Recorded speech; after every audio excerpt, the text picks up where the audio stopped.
महत्त्वाचं वैशिष्ट्य म्हणजे दिग्गजच्या जडणघडणीत फार मोठा वाटा वाचनालय करीत आहे आणि सर्व संचालक मंडळ करीत आहे. त्या निमित्ताने अनेक विद्यार्थ्यांना त्याचप्रमाणे दिग्गज स्रोतांचा लाभ होत आहे, वाचकांना लाभ होत आहे. तर या विचारधन व्यासपीठाच्या तिसऱ्या पुष्पाचं उद्घाटन करण्यासाठी मी राठोड सरांना, वंशराव देशमुख, बाळासाहेब काका असतील, अशोक नाना असतील, सर्व ज्येष्ठ सोमनाथ शेख असतील, मधुमेंबर असतील, त्या सर्वांना विनंती करतो त्यांनी दीपप्रज्वलन आणि छत्रपती शिवाजी महाराज यांच्या पुतळ्यास पुष्पहार अर्पण करून आजच्या व्याख्यानमालेच्या तिसऱ्या पुष्पाचं उद्घाटन करावं. माता की शुभं करोति कल्याणम् आरोग्यं धनसम्पदा शत्रुबुद्धि विनाशाय दीपज्योति नमोस्तुते दिव्या दिव्यारे दीपत्कार कानी कुंडल मोतीहार दिव्याला पाहून नमस्कार तिळाचे तेल कापसाची वात दिवा तेवे देवा पाशी उजेड पडे विष्णू पाशी माझा नमस्कार सर्व देव देवतां पाशी ये ग लक्ष्मी बैस ग बाजे माझं घर तुला साजे. राठोड सर यांचा सत्कार आपल्या दिग्गज ज्येष्ठ नेते बाळासाहेब जाधव यांना विनंती करतो की त्यांनी आपल्या हस्ते शुभ हस्ते राठोड सरांचा सत्कार करावा व पाहुण्यांचे स्वागत करावं.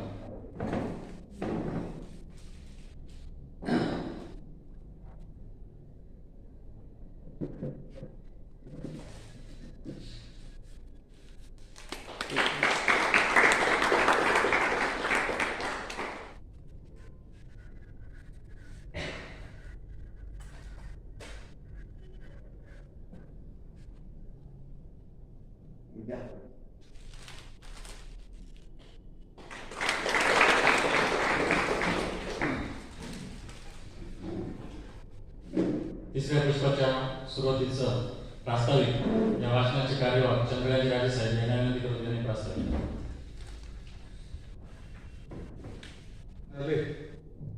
दिंडोरी आणि आज उपस्थित असलेले सर्व श्रोतेवर्ग आणि आपल्याला लाभलेले राठोड सरांबद्दल बोलायचं झालं तर ते ज्ञानेश्वर आणि मागच्या वेळेस म्हणजे त्यांनी आम्हाला थोडं फसवलं असं तर मला काय वाटलं व्याख्यान वगैरे झालं त्यांनी नाव सांगितलं खानदेशमधलं आणि व्याख्यान केलं पुण्याचं तर मी फसून गेलो. म्हटलं नेमकं तुम्ही पुण्याची आहे का तिकडचे तर त्यांना खूप भाषा अवगत आहे आणि ते प्रत्येक भाषेत बोलू शकतात. म्हणजे आजच्या नवीन पिढीला सरांबद्दल जो मागच्या वेळेस हेड तयार झाला आहे आपलेपणा तयार झाला त्या सरांचं अतिशय अभ्यास आणि हा सगळ्या क्षेत्रात त्यांचा खूप अभ्यास आहे. त्याच्यामुळं येणारी नवीन पिढी कशी घडावी त्यांना मार्गदर्शन राठोड सर करतीलच. परंतु या वाचनालयाची परंपरा आता प्रत्येक वेळेस सांगावं लागतं का या वाचनालयाची स्थापना साधारणतः 1953 साली झाली. परंतु वाचनालयाचं मंडळ 1941ला मंडळ चालू झालं. त्यानंतर 54ला त्या वाचनालयाची घटना झाली 54ला आणि त्यानंतर त्या वाचनालयाची सुरुवात आपल्या गावात विठ्ठलराव ठाकरे यांच्या वाड्यात तिथं नंतर मला वाटतं त्या रजूंच्या घरात असं त्या वाचनालयाचं फिरत याच्यात आले. आपल्या राजेश्वर मंदिरात ते वाचनालय आलं. राजेश्वर मंदिरात वाचनालय आल्यानंतर आपल्या वाचनालयाचे संचालक होते मधु नाना जाधव ते स्वर्गवासी झाले. आमची सहजाची मिटिंग झाली आणि बोलता विषय निघाला का ही जागा कोणाची काय ती जागा यांची प्रमोद देशमुखांची होती. परंतु ती ओपन स्पेस असल्यामुळं ग्रामपंचायतीतल्या सगळ्या लोकांनी त्याला मान्यता दिली आणि ती जागा वाचनालयाला मिळाली. आणि मग नंतर सगळ्या संचालकांनी पाठपुरावा करून आदरणीय जिरवाळ साहेब त्यावेळेस आमदार होते, त्यांनी त्याला खूप मदत केली आणि वास्तू उभी राहिली. त्यानंतर वाचनालयाचा अतिशय प्रगतीपथावर वाचनालय येत गेलं. परंतु मध्यंतरी 3 वर्ष सर असं झालं, तुम्हाला मागच्या वेळेस सांगितलं, कोरोनामुळं आपले व्याख्यानमाला बंद झाला होता. आणि आजच्या युगामध्ये, या मोबाईलच्या युगामध्ये आपण जास्त मोबाईलकडेच बघतो, पण आपल्या वाचनालयात जवळजवळ 17,000 पुस्तकं आहे. आपण तुम्ही मागच्या वेळेस सांगितल्याप्रमाणे UPSC, MPSC सगळे IPSचे सगळे पुस्तकं. त्यानंतर मध्यंतरी मांढरे साहेब जिल्हाधिकारी होते, त्यावेळेस त्यांनी आपल्याला IAS आणि UPS आणि IPS ह्या अभ्यासक्रमाची पुस्तकं सुद्धा जवळजवळ 3 लाखाची उपलब्ध करून दिली. त्यानंतर आपल्या वाचनालयाला त्यांनी कॅम्प्युटर दिला आणि असे अनेकसे अधिकारी इथे येत जात राहतात. सगळ्यात महत्त्वाचं सांगायचं म्हटलं तर आपल्याला आपल्या वाचनालयाचे अध्यक्ष जज असतात, उपाध्यक्ष तहसीलदार असतात. परंतु आपल्याकडे 4-5 महिने नंतर चहल साहेब तहसीलदार आले होते.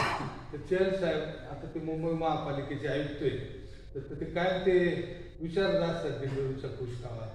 तर या वाचनालयाची प्रगती आम्ही थोडी बहुत प्रमाणात सांगत असतो त्यांना.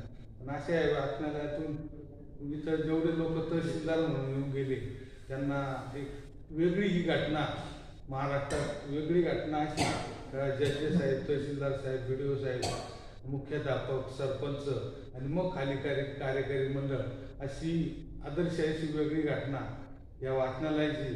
तर आपण 3 वर्ष कोरोनात बंद झाल्यामुळं परत आपण मागच्या वर्षीपासून ही व्याख्यानमाला चालू केली आणि त्याला अतिशय चांगला प्रतिसाद मिळाला. तर आजची जी व्याख्याते आलेली राठोड सर यांचं परत एकदा मी वाचनालयाच्या वतीने सर्वांच्या वतीनं त्यांचं स्वागत करतो. आजच्या आपल्या कार्यक्रमाला अध्यक्ष लाभलेले विश्वासराव देशमुख. आता नितीनरावने सांगितलं तर ते राजकारणावर खूप बोलू शकतात, पण आपल्याला इथं राजकारणाव्यतिरिक्त विश्वासरावचे सगळे विषय पाठ असतात.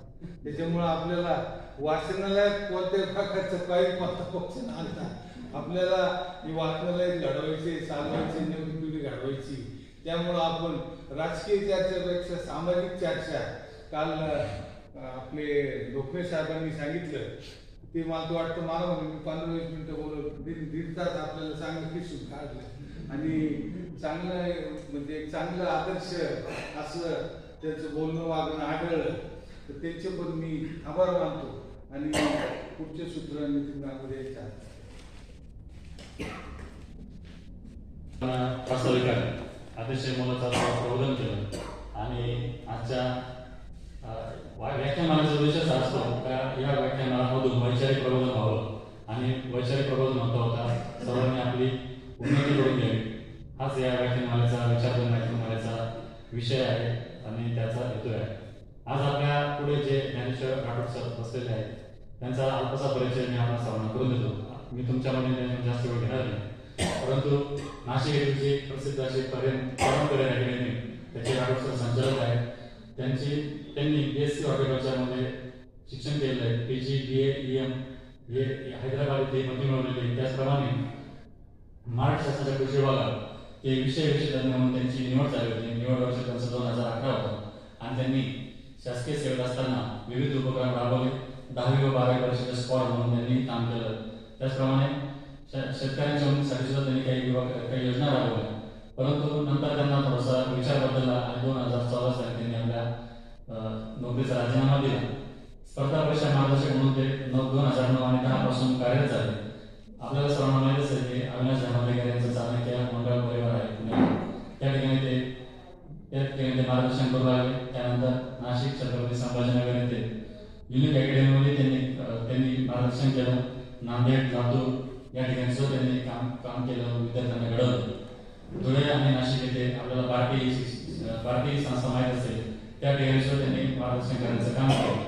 सध्या करिअर अकॅडमीचे नाशिक संचालक म्हणून काम करतात. महाराष्ट्र पोलीस अकॅडमी येथे सुद्धा ते अध्यापन करीत असतात. त्यांचे भूगोल, पर्यावरण, चालू घडामोडी, कृषी आणि परराष्ट्र संबंध हे त्यांचे व्याख्यानाचे आणि मार्गदर्शनाचे विषय आहेत.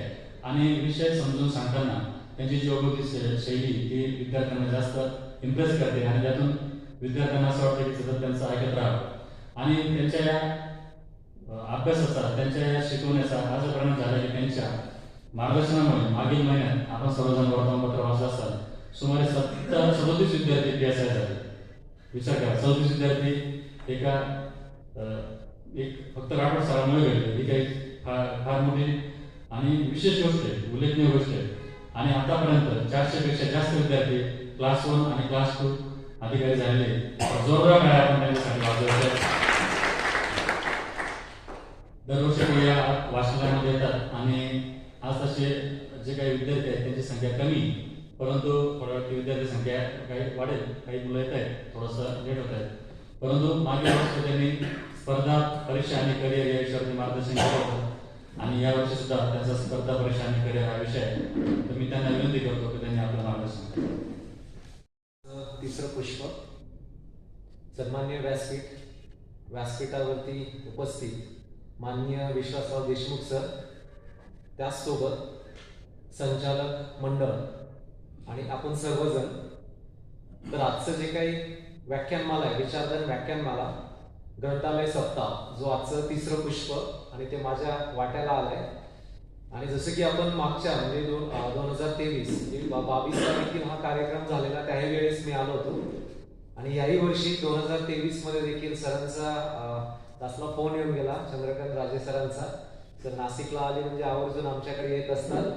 सरांचा फोन आला की सर असं आहे आपल्याकडे, दरवर्षाप्रमाणे आपण जी व्याख्यानमाला आयोजित करत असतो, तर त्या व्याख्यानमालेसाठी तुम्हाला यायचं आहे. आणि जो विषय असणार आहे की जे विद्यार्थी आहे, ज्या विद्यार्थ्यांना स्पर्धा परीक्षेचा अभ्यास करता यावा आणि तो कसा करावा, या संदर्भातील स्पर्धा परीक्षा आणि करिअर हा आजचा आपला विषय असणार आहे. तर ह्या स्पर्धा परीक्षा आणि त्या संदर्भातील करिअर, स्पर्धा परीक्षा आणि करिअर, तर दोघांचं नातं अगदी जवळचं आहे. म्हणून आजच्या आपल्या तिसऱ्या पुष्पाचा हा विषय असणार आहे ग्रंथालय सप्ताहामध्ये. तर आपण बऱ्याचशा न्यूजपेपरमध्ये वाचत असतो की महाराष्ट्र राज्यातनं हा विद्यार्थी पहिला आला, किंवा हे इतके विद्यार्थी नाशिकमधनं सिलेक्ट झाले, किंवा आपल्या महाराष्ट्र राज्यातनं इतके विद्यार्थी सिलेक्ट झाले. किंवा आपण असंही वाचत असतो की UPSC, union public service commission, की ज्यातनं बरेचसे आपल्या महाराष्ट्रातनं, देशभरातनं बरेचसे विद्यार्थी पहिल्या, दुसऱ्या, तिसऱ्या, पहिल्या 20, पहिल्या 100 मध्ये येत असतात.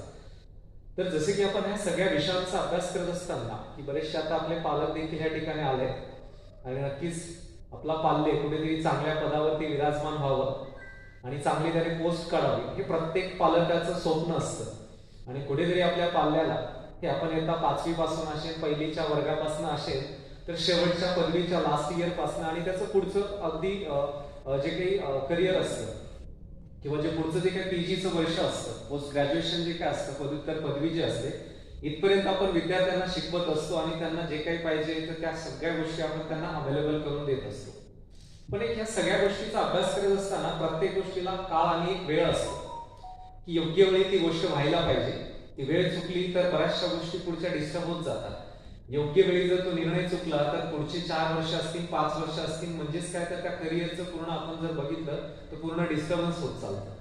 तर म्हणून योग्य वेळी जी गोष्ट आपण कराल तर नक्कीच त्याच्यातनं फळ आपल्याला मिळत जातं.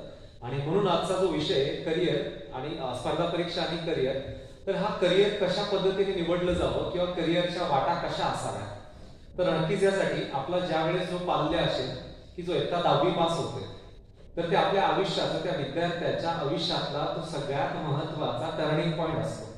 म्हणजे जर 10वी तो विषय त्या ठिकाणी पास होतोय, त्या विषयांमध्ये चांगले मार्क्स तो मिळवतोय, 10वी झाल्यावरती त्याला 11वीचा आहे आणि 11वी नंतर तर खऱ्या अर्थानं त्याच्या आयुष्याची जी पुढची जी प्रवासाची जी पायरी सुरू होते किंवा जो प्रवास चालू होतो तो खऱ्या अर्थानं तिथून चालू होतो.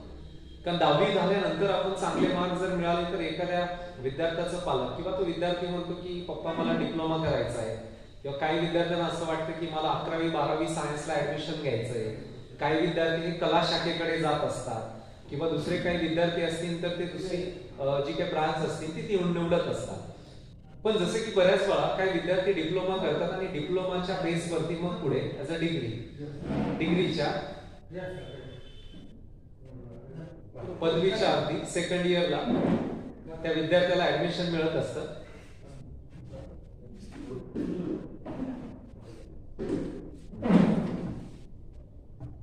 पुढे होत जातं, मग तो कला शाखेचा एक मार्गस्थ होत जातो. काही विद्यार्थ्यांच्या बाबतीमध्ये विज्ञान शाखेकडे वळतात. पण खऱ्या अर्थाने एक सांगावंसं वाटतं की ह्या क्षेत्रामध्ये मागच्या 12-13 वर्षापासून आम्ही जे काही काम करतो आहोत एक चांगला त्यातनं अनुभव आम्हाला येत गेला की बरेचसे विद्यार्थी पहिल्याच कुठेतरी आपल्या न्यूजपेपरमधनं वाचलेलं असतं, पालक देखील त्या ठिकाणी ते न्यूजपेपर वाचत असतात आणि कुठेतरी न्यूज मधनं किंवा एखाद्या आपल्या अभ्यासिकेमध्ये बरेचसे अधिकारी इकडे येऊन जात असतात आणि ते आपल्याला मार्गदर्शन करत असतात. हे सगळं आपण कुठेतरी ऐकलेलं असतं, वाचलेलं असतं, बघितलेलं असतं आणि अशा वेळा आपल्यालाही वाटतं की आपलाही पाल्य, आपलाही विद्यार्थी, आपला मुलगा हा कुठेतरी स्पर्धा परीक्षेचा अभ्यास त्यानं सुरू करावं, तो अभ्यास करावा आणि जेणेकरून पुढे त्याला युपीएससी अथवा एमपीएससीच्या माध्यमातून एक चांगली पोस्ट त्याला मिळावी. हे सगळं आपल्याला लगेच डिटेक्ट व्हायला लागतं त्याच वर्षी. विद्यार्थी बरेचसे पालक आमच्याकडे येतात ज्याचं विद्यार्थी येतात 5वी, 6वी, 8वी, 10वीला असतं. आता मागच्याच एक 5-6 दिवसापूर्वी एका पालकाचा फोन आला की माझा मुलगा 9वीला आहे सर आणि तुम्हाला तुमची भेट घालून द्यायची, त्याला IAS व्हायचंय. म्हटलं नक्कीच त्याला घेऊन या एक दिवस. त्या विद्यार्थ्याला बोलवलं गेलं, सांगितलं गेलं, मी माझ्या पद्धतीने त्याला व्यवस्थितरित्या सगळं सांगितलं. पण मी एकच त्याला चांगला एक सल्ला दिला त्या विद्यार्थ्याला आणि त्या पालकांना देखील की कुठेतरी आपलं वर्ष हे 9वीचं आहे आणि आयुष्याच्या टर्निंग पॉइंटला आपण सुरुवात करतो. आपण पुढच्या वर्षी 10वीला जाणार आहोत. तर 10वीचं वर्ष हे खूप महत्वाचं वर्ष आहे कारण त्या वर्षामध्ये आपण जे काही सगळे सिलेबस नुसार जे विषय शिकत येतो आणि त्याच्यामध्ये जर चांगला स्कोर झाला तर त्याच्या बेसवर आपल्याला चांगलं कॉलेज किंवा आपल्याला चांगली एक ब्रांच मिळते. मग ती कला शाखा असेल किंवा विज्ञान शाखा असेल. तर मी एकच त्यांना उद्देशून सांगितलं किंवा माझं जे उत्तर त्यांचं होतं त्यांच्यासाठीचं, त्या विद्यार्थ्यासाठीचं की तू जे पुढचं वर्ष आहे 10वीचं हे चांगलं कर.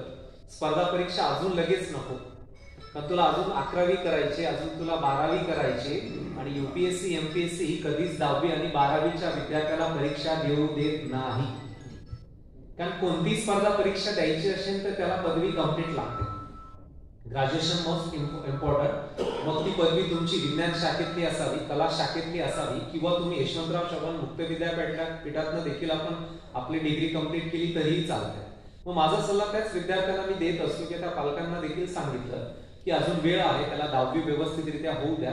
पण मात्र 10वी झाल्यानंतर त्याच्या उन्हाळी सुट्टीमध्ये, हॉलिडेजमध्ये 1 महिन्याचा पुण्यात असेल, नाशिकमध्ये असेल, कुठेही चांगला एखादा क्लास किंवा एखादा चांगला मार्गदर्शक त्याची भेट घालून त्याला 1 महिन्याचा तो कोर्स एक बेसिक असतो की ते त्याला माहिती होऊ द्या की युपीएससी काय असते, युपीएससीतनं कोणती पदं भरली जातात, एमपीएससी काय असते, त्यातनं कोणती पदं भरली जात असतात.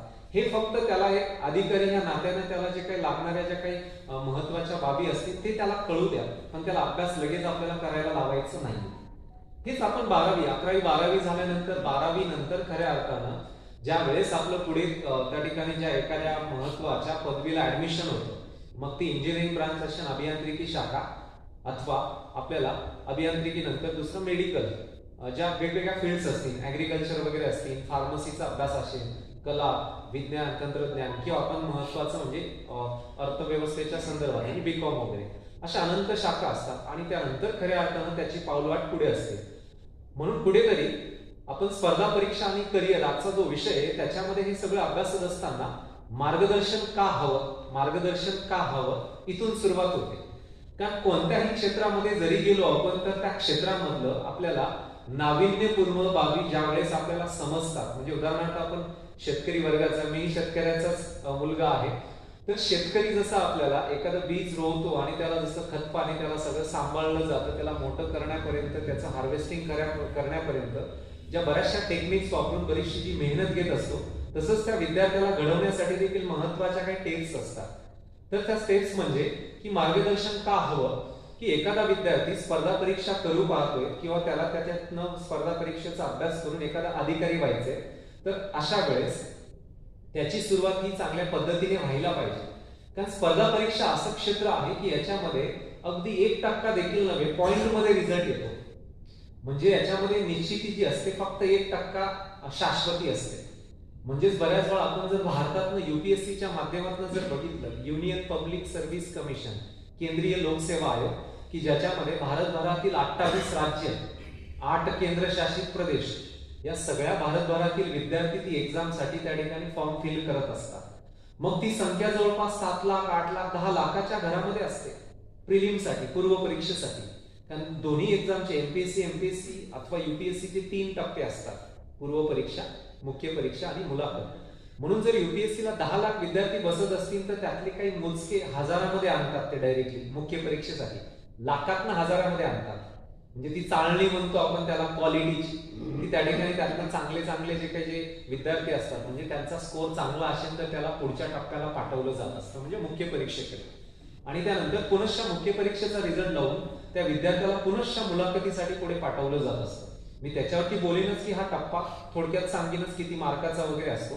तर म्हणून या सगळ्या गोष्टी आजमावत असताना की मार्गदर्शन का हवं, तर मार्गदर्शन यासाठीच हवं की आपला विद्यार्थी 10वी झाल्यानंतर त्याला कोणत्या शाखेकडे पाठवायचं इथे देखील खूप महत्वाचा निर्णय असतो. कारण बऱ्याच वेळा त्या विद्यार्थ्याचं अंकगणित बुद्धिमापन जर चांगलं असेल तर त्या विद्यार्थ्याला किंवा त्याचं थोडंसं सायन्स बॅकग्राऊंड जर विज्ञानाचे जर घटक चांगले असतील तर नक्कीच त्या विद्यार्थ्याला आपण सायन्स या ब्रांचकडे पाठवायला पाहिजे. कारण विज्ञान ह्यासाठी सांगतोय, सायन्स यासाठी सांगतोय मी की भविष्यामध्ये तो विद्यार्थी एमपीएससी अथवा युपीएससीचा अभ्यास करताना देखील त्याचा एक चांगल्या पद्धतीने अभ्यास झालेला असतो. कारण त्यांना प्रॅक्टिकल्स असतात सायन्सच्या विद्यार्थ्यांना, दररोज त्यांना नोट्स काढायची, मॅन्युअल्स लिहायची, प्रॅक्टिकल करायची, म्हणजे कंटिन्युअसली तो बिझी असतो. त्याच्यामुळे होतं काय की त्याला अभ्यासाची चांगली सवय लागते आणि इझिली पुढे तो युपीएससी एमपीएससीचा जवळपास 8 ते 10 तास अभ्यास करून चांगल्या पद्धतीने पहिल्या प्रयत्नामध्ये तो यश मिळवू शकतो. कारण आजचा युपीएससी एमपीएससीचा जर ट्रेंड बघितला, आमचे बरेचसे विद्यार्थी सिलेक्ट होतात तर मेडिकल बॅकग्राऊंड, अभियांत्रिकी, त्याचसोबत जर बघितलं कृषी वगैरे या शाखेचे जे विद्यार्थी ते बऱ्यापैकी त्यांचा सिलेक्शन रेशो जो आहे तो सध्या जास्त आहे. कारण त्यांनी काय केलंय, सीसॅट नावाचा एक विषय आणला, त्याच्यामध्ये त्यांचं मॅथ्स रिझनिंग वरती जास्त भर दिला जातो असा एक पेपर त्यांनी आणलाय. त्याच्यामुळे या फील्डचे विद्यार्थी जास्त सिलेक्ट होत आहेत. पण दुसरी बाब अशी असते की स्पर्धा परीक्षा आणि करिअर करत असताना त्याला बी प्लान देखील ठेवायला पाहिजे. कारण मगाशी मी बोलता बोललो की याच्यामध्ये 1% फक्त शाश्वती असते सिलेक्शन रेशोची, 99% ही अनियमितता आहे त्याच्यामध्ये. कारण बरेचसे विद्यार्थी पंचवार्षिक योजना देखील खेळतात, 5-5 वर्ष तेच चालतं त्यांचं. आषाढी कार्तिकी जास्त की आपण करत असतो, महाराष्ट्र राज्याचं आराध्य दैवत पंढरपूरची आपण जी यात्रा करत असतो फेस्टिवल, तर असं या क्षेत्रामध्ये देखील असतं की बरेचसे विद्यार्थी पूर्व परीक्षा पास होऊन जातात, मुख्य परीक्षेमध्ये अडकतात. बरेचसे विद्यार्थी त्या ठिकाणी मुख्य परीक्षा वगैरे इंटरव्ह्यू वगैरे पर्यंत देखील जातात आणि त्यावेळेस तिथून देखील ते बाहेर पडत असतात. म्हणजे हे क्षेत्र जर बघितलं तर अनिश्चित असं क्षेत्र आहे. त्याच्यामुळे इथे अभ्यास करत असताना बघा की बऱ्याच वेळा आपल्याला करिअर निवडत असताना 10वी हा सगळ्यात महत्वाचा टर्निंग पॉईंट ठरतो. कारण 10वीला आपल्याला विषय चॉईस करत असताना विज्ञान शाखेकडे जर त्या विद्यार्थ्याला पाठवलं तर नक्कीच त्याचं पुढे भलं होतं आणि फायदा देखील होतो. कारण 11वी विज्ञानला जर गेला तर नक्कीच त्याला 12वी विज्ञानला पुढे प्रवेश मिळतो. 12वी विज्ञान जर झाला तर नक्कीच त्याला जर त्याचा अंकगणित जर असेल त्याच्यात मॅथ्स, केमिस्ट्री, फिजिक्स, बायो आणि मॅथ्स, तर त्याला अभियांत्रिकी सेवेकडे पाठवता येतं. मॅथ्स जर असेल, अंकगणित गणित असेल तर, आणि त्याचं गणित नसेल जर बायो असेल तर त्याला नक्कीच त्याला जर त्याचं चांगलं इंटरेस्ट असेल की मला एमबीबीएस करायचंय किंवा बीएमएस, बीएचएमएस किंवा फार्मसी वगैरे असतील तर नक्कीच त्या फील्डकडे तो जातो. बरेचसे असे विद्यार्थी की डॉक्टर झाल्यानंतर, एमबीबीएस झाल्यानंतर देखील या क्षेत्राकडे वळतात. आपल्या नाशिक मधलं माजी आयुक्त असतील जे की बरेचसे होऊन गेले, जे डॉक्टर होऊन गेले, जे डॉक्टर म्हणजे प्रवीण गेडाम सर असतील ज्यांचं एमबीबीएस होतं, आय एस अधिकारी, बरेचसे आता आमचे बरेचसे विद्यार्थी जे डॉक्टर आणि त्या फील्ड मधले जे आय एस झाले, बरेचसे इंजिनियर्स असे आहेत की जे आता आय एस, आयपीएस किंवा डीवायएसपी झाले. आता तर आम्ही मगाशीच मागच्या महिन्यामध्ये एमपीएससीच्या क्लास 1 विद्यार्थ्यांचा इंटरव्ह्यू घेतला. मॉक पॅनलला मी पॅनलला होतो आणि काय अधिकारी होते. त्याच्यामध्ये मला जास्तीत जास्त जवळपास 70 ते 75% विद्यार्थी इंजिनिअरिंग बॅकग्राऊंड मधून सापडले. Mechanical engineering, civil engineering, electronical, ENTC वगैरे हे ज्या काही फील्ड्स आहेत त्यातलेच विद्यार्थी तिथे जास्त आढळले. इव्हन पीएसआय साठी पोलीस सब इन्स्पेक्टर मगाशी सरांनी उल्लेख केला, आमचे 37 विद्यार्थी मागच्या महिन्यामध्ये सिलेक्ट झाले, ज्यांना आता काहींना पद आपलं ज्या पद आणि गोपनीयतेची शपथ देखील महाराष्ट्र पोलीस अकॅडमीला महाराष्ट्र राज्याचे माननीय गृहमंत्री देवेंद्र फडणवीस साहेब आले होते आणि डीजी असतील, पालकमंत्री असतील आपले नाशिक जिल्ह्याचे, तर त्यांच्यासमोर शपथ जी घेतली त्या विद्यार्थ्यांनी, तर बरंचसं त्यांच्या पोस्टिंग गडचिरोली, जे कमी एज मधले विद्यार्थी पहिली पोस्टिंग गडचिरोली दिली जाते आणि बाकी बऱ्याचशा विद्यार्थ्यांना मुंबई वगैरे दिले पोस्टिंग. तर त्या विद्यार्थ्यांचा ज्यावेळेस आम्ही डिसेंबर 2022 मध्ये मुलाखतीची तयारी करून घेतली होती या 37 विद्यार्थ्यांची, तर त्याच्यामध्ये देखील इंजिनिअरिंग बॅकग्राऊंडचे बरेचसे विद्यार्थी आम्हाला बघायला मिळाले. तिकडे इंजिनिअरिंग असतील, मेडिकल फील्डचे असतील, म्हणून 10वीचं वर्ष, जसं की पालक आपण आहात सगळेजण बसलेले इकडे, तर 10वीचं वर्ष खूप महत्वाचं आहे की आपल्या पाल्याचं जर ह्या सगळ्या गोष्टी परिपूर्ण असतील तर त्याला नक्की सायन्स ही स्ट्रीम निवडू द्या. 11वी असेल, 12वी असेल. मग 12वी नंतर पुढच्या ज्या काही पाऊलवाटा असतील, मग त्या विद्यार्थ्याला जर त्याचा इंटरेस्ट नक्कीच जर मेडिकल फील्डमध्ये असेल तर त्याला जाऊ द्यावं, त्याला रोखू नये. बऱ्याच वेळा आपण रोखत असतो आणि वेगळ्या काहीतरी लोकांकडनं किंवा वेगळ्या कुठून तरी ऐकलेलं असतं चुकीच्या पद्धतीने, तर तिकडे आपण फोर्स करतो, ते देखील चुकतं. म्हणजे त्याला लादलं गेलं असं आपण म्हणत असतो बऱ्याच वेळा. तर त्याचा इंटरेस्ट कुठं आहे, त्या विद्यार्थ्याचा कल कुठं आहे, त्याचा 10वी आणि 12वीचे स्कोर कसे वेगवेगळ्या विषयांमध्ये, एखादा एक्सपर्ट असेल त्या क्षेत्रातला तर नक्कीच त्याला तिथं न्यायला पाहिजे की सर हा माझा विद्यार्थी, माझा पाल्य, याचं जे आहे ते पुढे याचं चाललंय की मेडिकल फील्डला जावं किंवा इंजिनिअरिंगचं जावं असं चाललंय. मग ते जे काही एक्सपर्ट्स असतात त्याचं पूर्ण रिझ्यूम वगैरे किंवा त्याचे जे काही स्कोर बोर्ड असतात 10वी 12वी त्यातले जे विषय असतात सगळे ते बघत असतात आणि त्याला काही क्वेश्चन आन्सर ते करत असतात, त्याच्याशी चर्चा करतात एक 15-20 मिनिटं अर्धा तास. त्यांना लगेच फील होतं, त्याच्या चेहऱ्यावरून स्कॅन करतात ते लोक, तर त्यातले ते एक्सपर्ट्स असतात, नक्की चांगला सल्ला देतात ते. आणि त्याच्यानुसार त्या विद्यार्थ्याचाही कल आपण बघायला पाहिजे. तर इंजिनिअरिंग, मेडिकल तर मेडिकल, तर हे करू द्यावं. पण मात्र एवढं नक्की आहे की जो तो 12वी पर्यंत येतो आणि त्याच्यामध्ये त्याचे जे काही मार्क चांगले मिळतात याची नक्कीच दखल कुठं घेतली जाते, आफ्टर डिग्री 4 वर्षानंतर ज्यावेळेस आपण इंटरव्ह्यू समोर जातो, पॅनलच्या समोर बसतो, अथवा ती एमपीएससी असू द्या अथवा ती युपीएससी असू द्या अथवा कोणती एक्झाम असू द्या, बँकेची वगैरे असू द्या, तर ज्यावेळेस मुलाखत होते त्यावेळेस बघा त्यांची 10वी त्याचे मार्क्स बघितले जातात, 12वीचे मार्क्स बघितले जातात, त्याचे पदवीचे मार्क्स बघितले जाते, पदव्युत्तर पदवीचे मार्क्स बघितले जातात आणि त्याचा जर अनुभव असेल प्रायव्हेट अथवा गव्हर्नमेंटचा, हे सगळं काउंट केलं जातं आणि त्याला विशेष मार्क्स दिले जातात इंटरव्ह्यूला. म्हणजे युपीएससीचा जर इंटरव्ह्यू 275 मार्काचा आहे जसा की, आणि एमपीएससीचा 100च मार्काला असतो, तर त्याच्यामध्ये त्याच्या एज्युकेशनल बॅकग्राऊंडला देखील ते पॅनल मधला जो एक मेंबर असतो तो मार्क्स फिल करत असतो. म्हणजे बघा, सांगायचं तात्पर्य की आपण 10वी पासून जर चांगले दिवे लावले, विद्यार्थ्यांच्या बाबतीत सांगतोय बसले सगळे विद्यार्थी, 10वी पासून जर चांगले दिवे लावले, 12वीला तो दिवा चांगला लावा, पदवीला तो दिवा चांगला लावा, त्याचा उजेड त्या पॅनल समोर पाडायचा असतो आपल्याला. तर नक्कीच तिथे एक एक मार्कासाठी आपल्याला मेरिट जात असतं.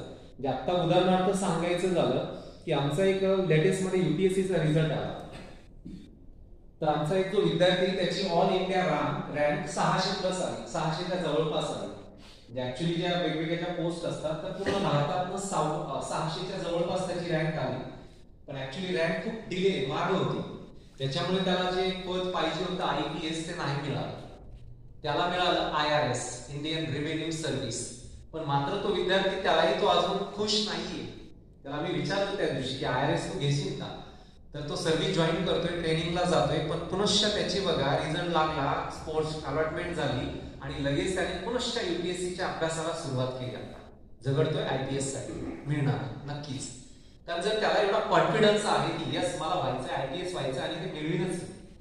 असंच एक दुसरं उदाहरण जरी केलं त्यातलंच प्रमोद चौगुले, तुम्ही हे नाव ऐकून असाल, लेटेस्ट मधलं नाव आहे आताच.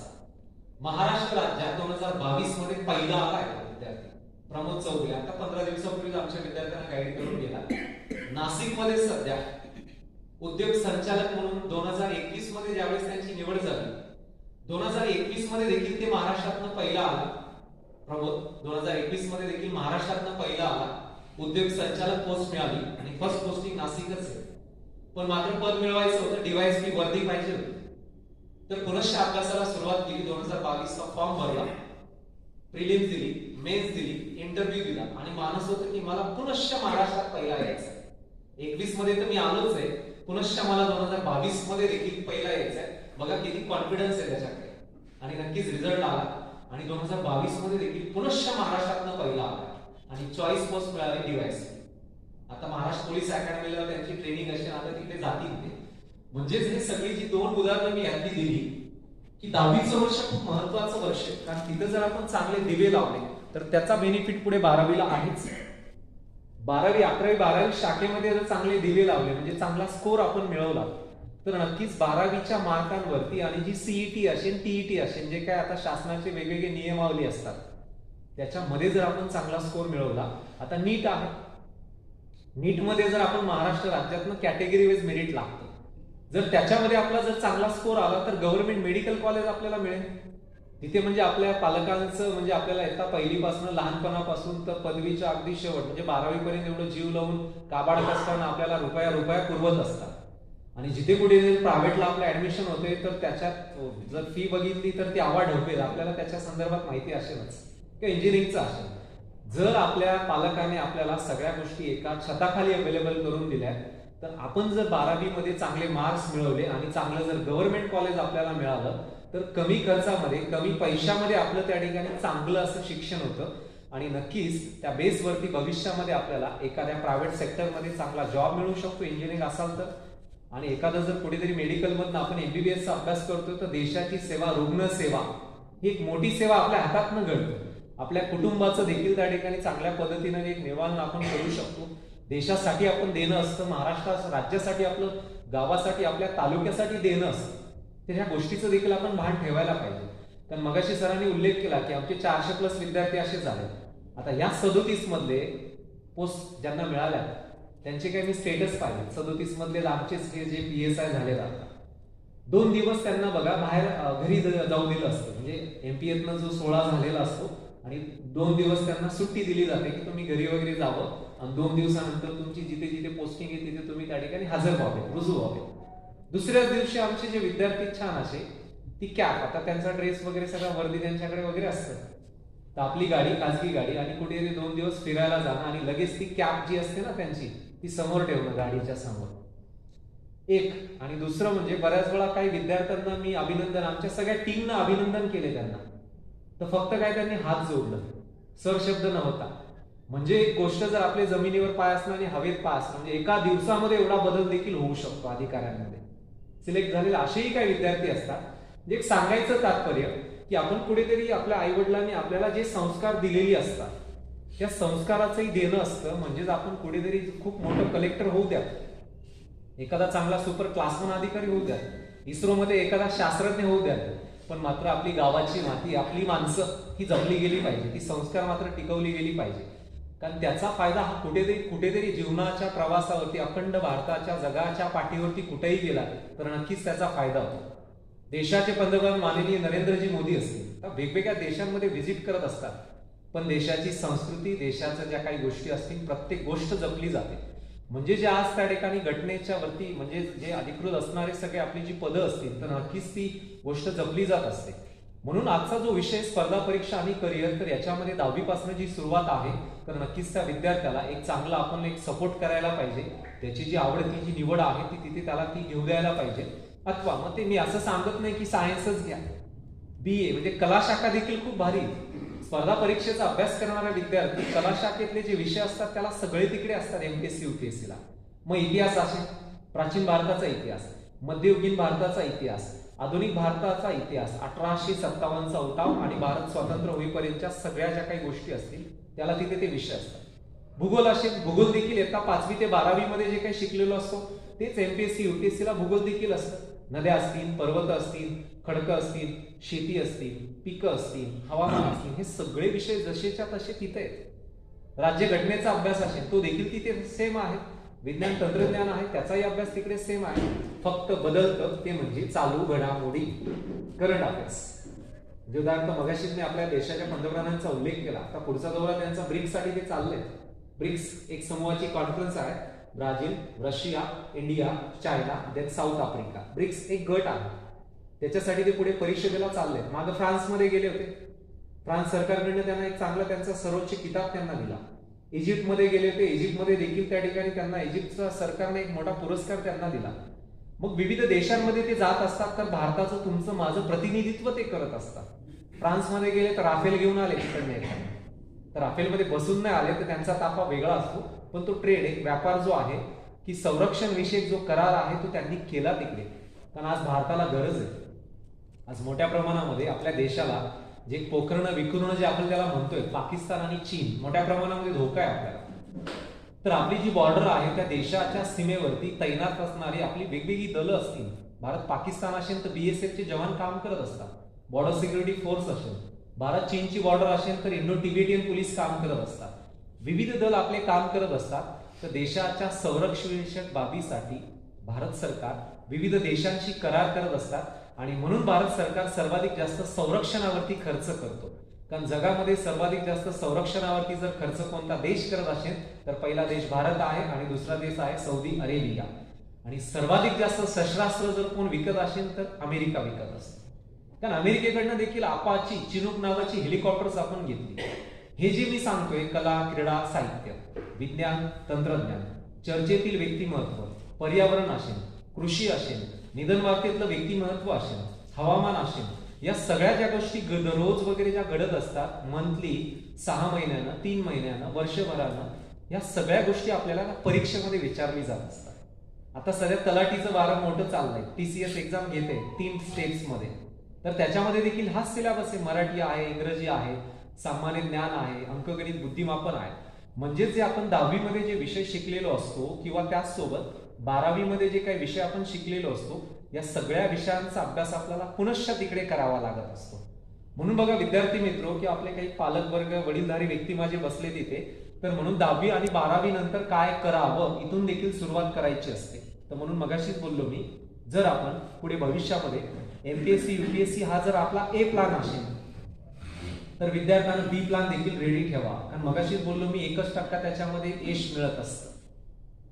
कारण B प्लॅन आपला रेडी पाहिजे, तो स्ट्रॉंग पाहिजे. जर आपण मेडिकल फील्ड मधनं असाल तर नक्कीच आपण छोटेखाने एखादं हॉस्पिटलमध्ये किंवा आपण छोटेखाने एखादं क्लिनिक सुरू करू शकतो. तो B प्लॅन मध्ये 2 पैसा तुम्ही त्यातनं जनरेट करू शकता, कमवू शकता. एक जसं की इंजिनिअरिंग असाल तर चांगल्या महत्वाच्या ज्या कंपनीज मध्ये तुम्ही तिथे चांगल्या पदावरती विराजमान होऊ शकता.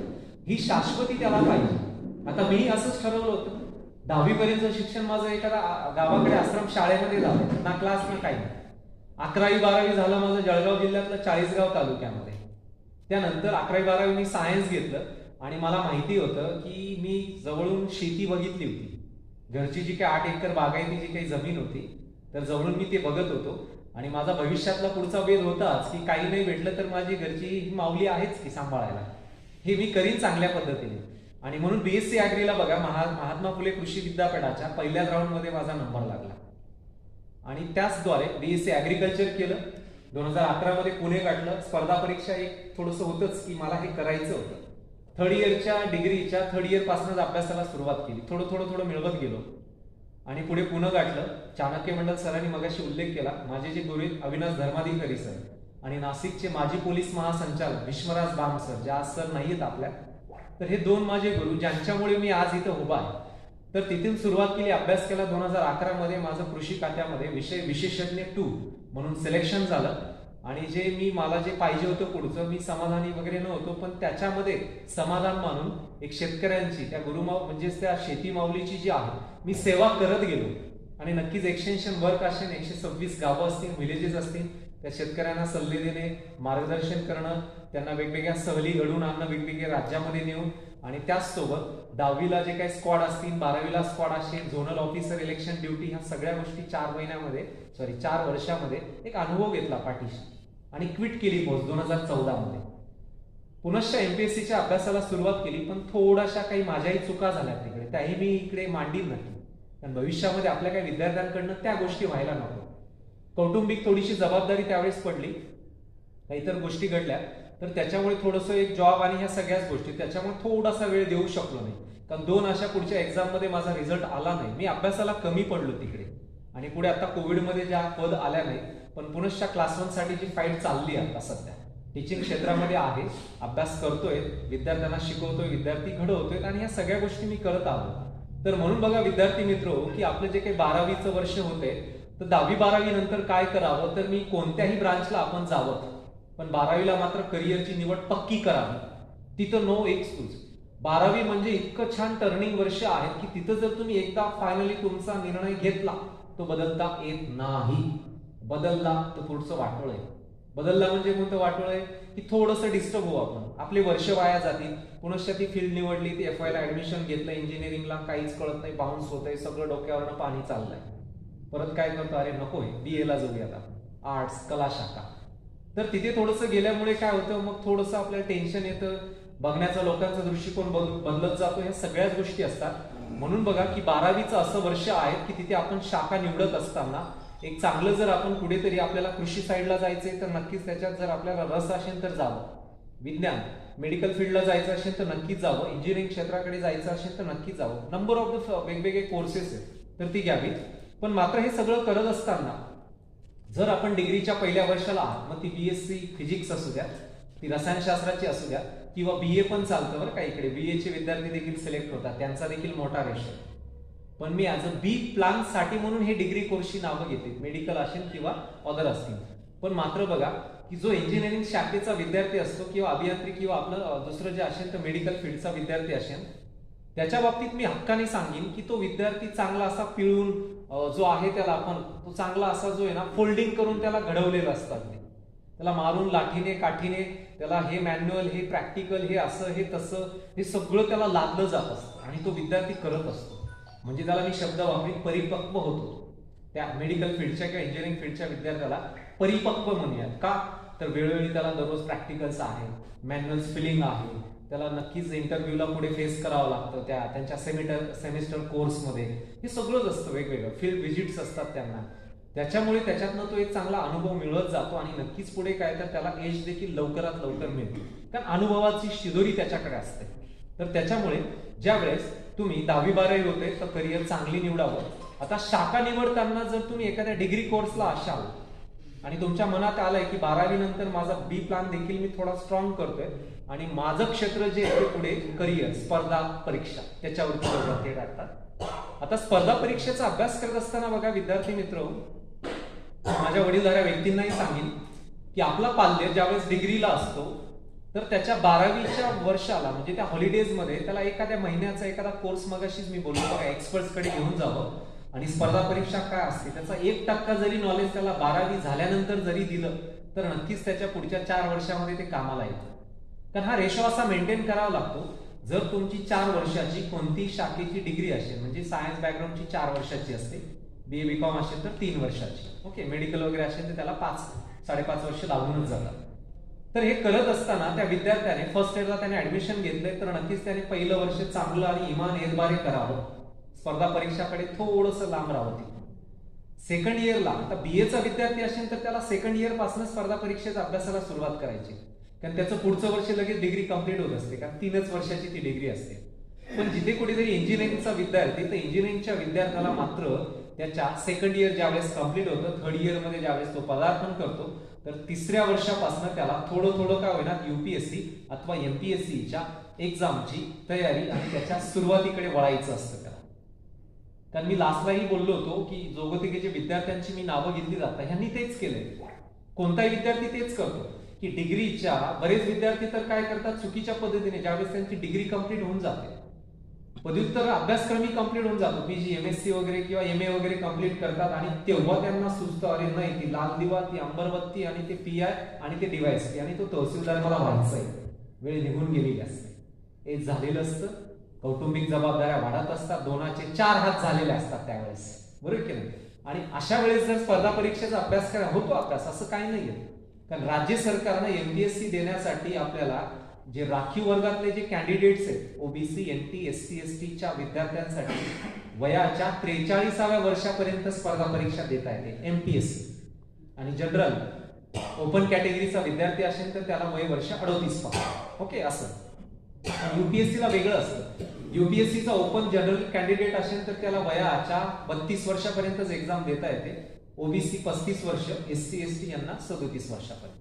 तिकडे थोडंसं लिमिटेशन्स आहे, तिकडे त्या ठिकाणी अटेम्प्ट्स पण असतात. MPSC ला अटेम्प्ट्स होते, काढून टाकले त्या. तर जसं की निवड करत असताना आपण डिग्रीच्या सेकंड इयरला पास आउट होतात, फर्स्ट इयर सेकंड इयरला नॉट MPSC नॉट UPSC, पदवीचाच अभ्यास चांगला करायचा आणि त्याच्यामध्ये जर तुम्हाला चांगले मार्क्स मिळाले तरच तुम्ही पुढच्या सेमिस्टरला पोहोचणारा किंवा पुढच्या वर्गाला तुम्ही पोहोचणार. तिकडे जर ATKT लागली, कारण MPSC ला ATKT शब्द नसतो, पदवी किंवा 10वी-12वीला ATKT लागते, आता तरी काढतो. MPSC वाले ATKT देत नाही तिकडे, तर पॉइंट मधनं मेरिट जातं, पॉइंट मधनं. कारण आता पॉइंट मध्ये मेरिट लागायला लागले, पहिले एका मार्कानं मेरिट जायचं, आता पॉइंट मध्ये जातं आणि पॉइंटनं देखील तुमची रँक उठते, एका मार्कानं रँक उठते, एका मार्काने तुमचं अख्खं वर्ष पण वाया जाऊ शकतं. त्याच्यामुळे ज्यावेळेस आपण पदवीचा अभ्यास करतो तर पदवीच्याच विषयाला न्याय देण्याचं काम पहिल्या आणि दुसऱ्या वर्षी करायचं असतं. तिसऱ्या वर्षी ज्यावेळेस आपला प्रवेश होतो एखाद्या मेडिकल किंवा कोणत्या तरी इंजिनिअरिंग किंवा बीएच्या सेकंड इयरला, बीएच्या सेकंड इयरलाच आपल्याला एमपीएससीच्या अभ्यासाला किंवा युपीएससीच्या अभ्यासाला सुरुवात करायची असते. पण इंजिनिअरिंग असाल तर थर्ड इयर, कारण पुढचं 4थं वर्ष असतं. आणि मेडिकल असाल तर अजून तुम्हाला ट्रेनिंग आहेच की पुढे ऍज अ एक्सपिरियन्स म्हणून. तर तिसऱ्या वर्षाला ज्यावेळेस एंट्री होते तर त्यावेळेस नक्कीच थोडं सिलेबस, थोडं त्या ठिकाणी पुस्तकं, NCERT, previous year question paper हे सगळं आपण आजमावायला पाहिजे. कारण बघा, बऱ्याच वेळा अधिकारी होण्यासाठी आपल्याला चांगली गुण पण असायला पाहिजे. फक्त कुठेतरी आपल्या नावापुढे IAS लागलं, भाप्रसे किंवा भारतीय पोलीस सेवा किंवा तहसीलदार शब्द आपल्या नावापुढे लागलं तर हे ठीक आहे तेवढ्या पुरता. पण त्याला एक उत्कृष्ट व्यक्ती देखील व्हायचं असतं. आणि व्यक्तिमत्व घडवण्यासाठी आपल्याला पहिल्याच आपले गुरु आई वडील असतील तिथूनच ते घडवत असतात. ती शिदोरी देखील आपल्या सोबत बाळगावी लागते. कारण प्रशासनामध्ये काम करत असताना या सगळ्या गोष्टीचा एक अनुभव आपल्याला नक्कीच त्या क्षेत्रामध्ये कामात येत असतो. म्हणून तिसऱ्या वर्षापासून आपण अभ्यासाला सुरुवात करा. तर 10वी-12वी निवड, पदवीची निवड झाली आणि त्यानंतर स्पर्धा परीक्षा नेमकी तयारी कशी करावी या टॉपिकवरती आपण अभ्यासूया. स्पर्धा परीक्षा आणि नोकरी किंवा याची तयारी कशी करावी, हे नातं कसं जुळून आणावं. आता मग आता याची सुरुवात करत असताना मगाशी तर मी सांगून चुकलोय की बीएचा असेल तर सेकंड इयर पासून आणि डिग्री तिकडे इंजिनिअरिंग मेडिकलचा असेल तर त्याला तिसऱ्या वर्षापासून तयारी करायची.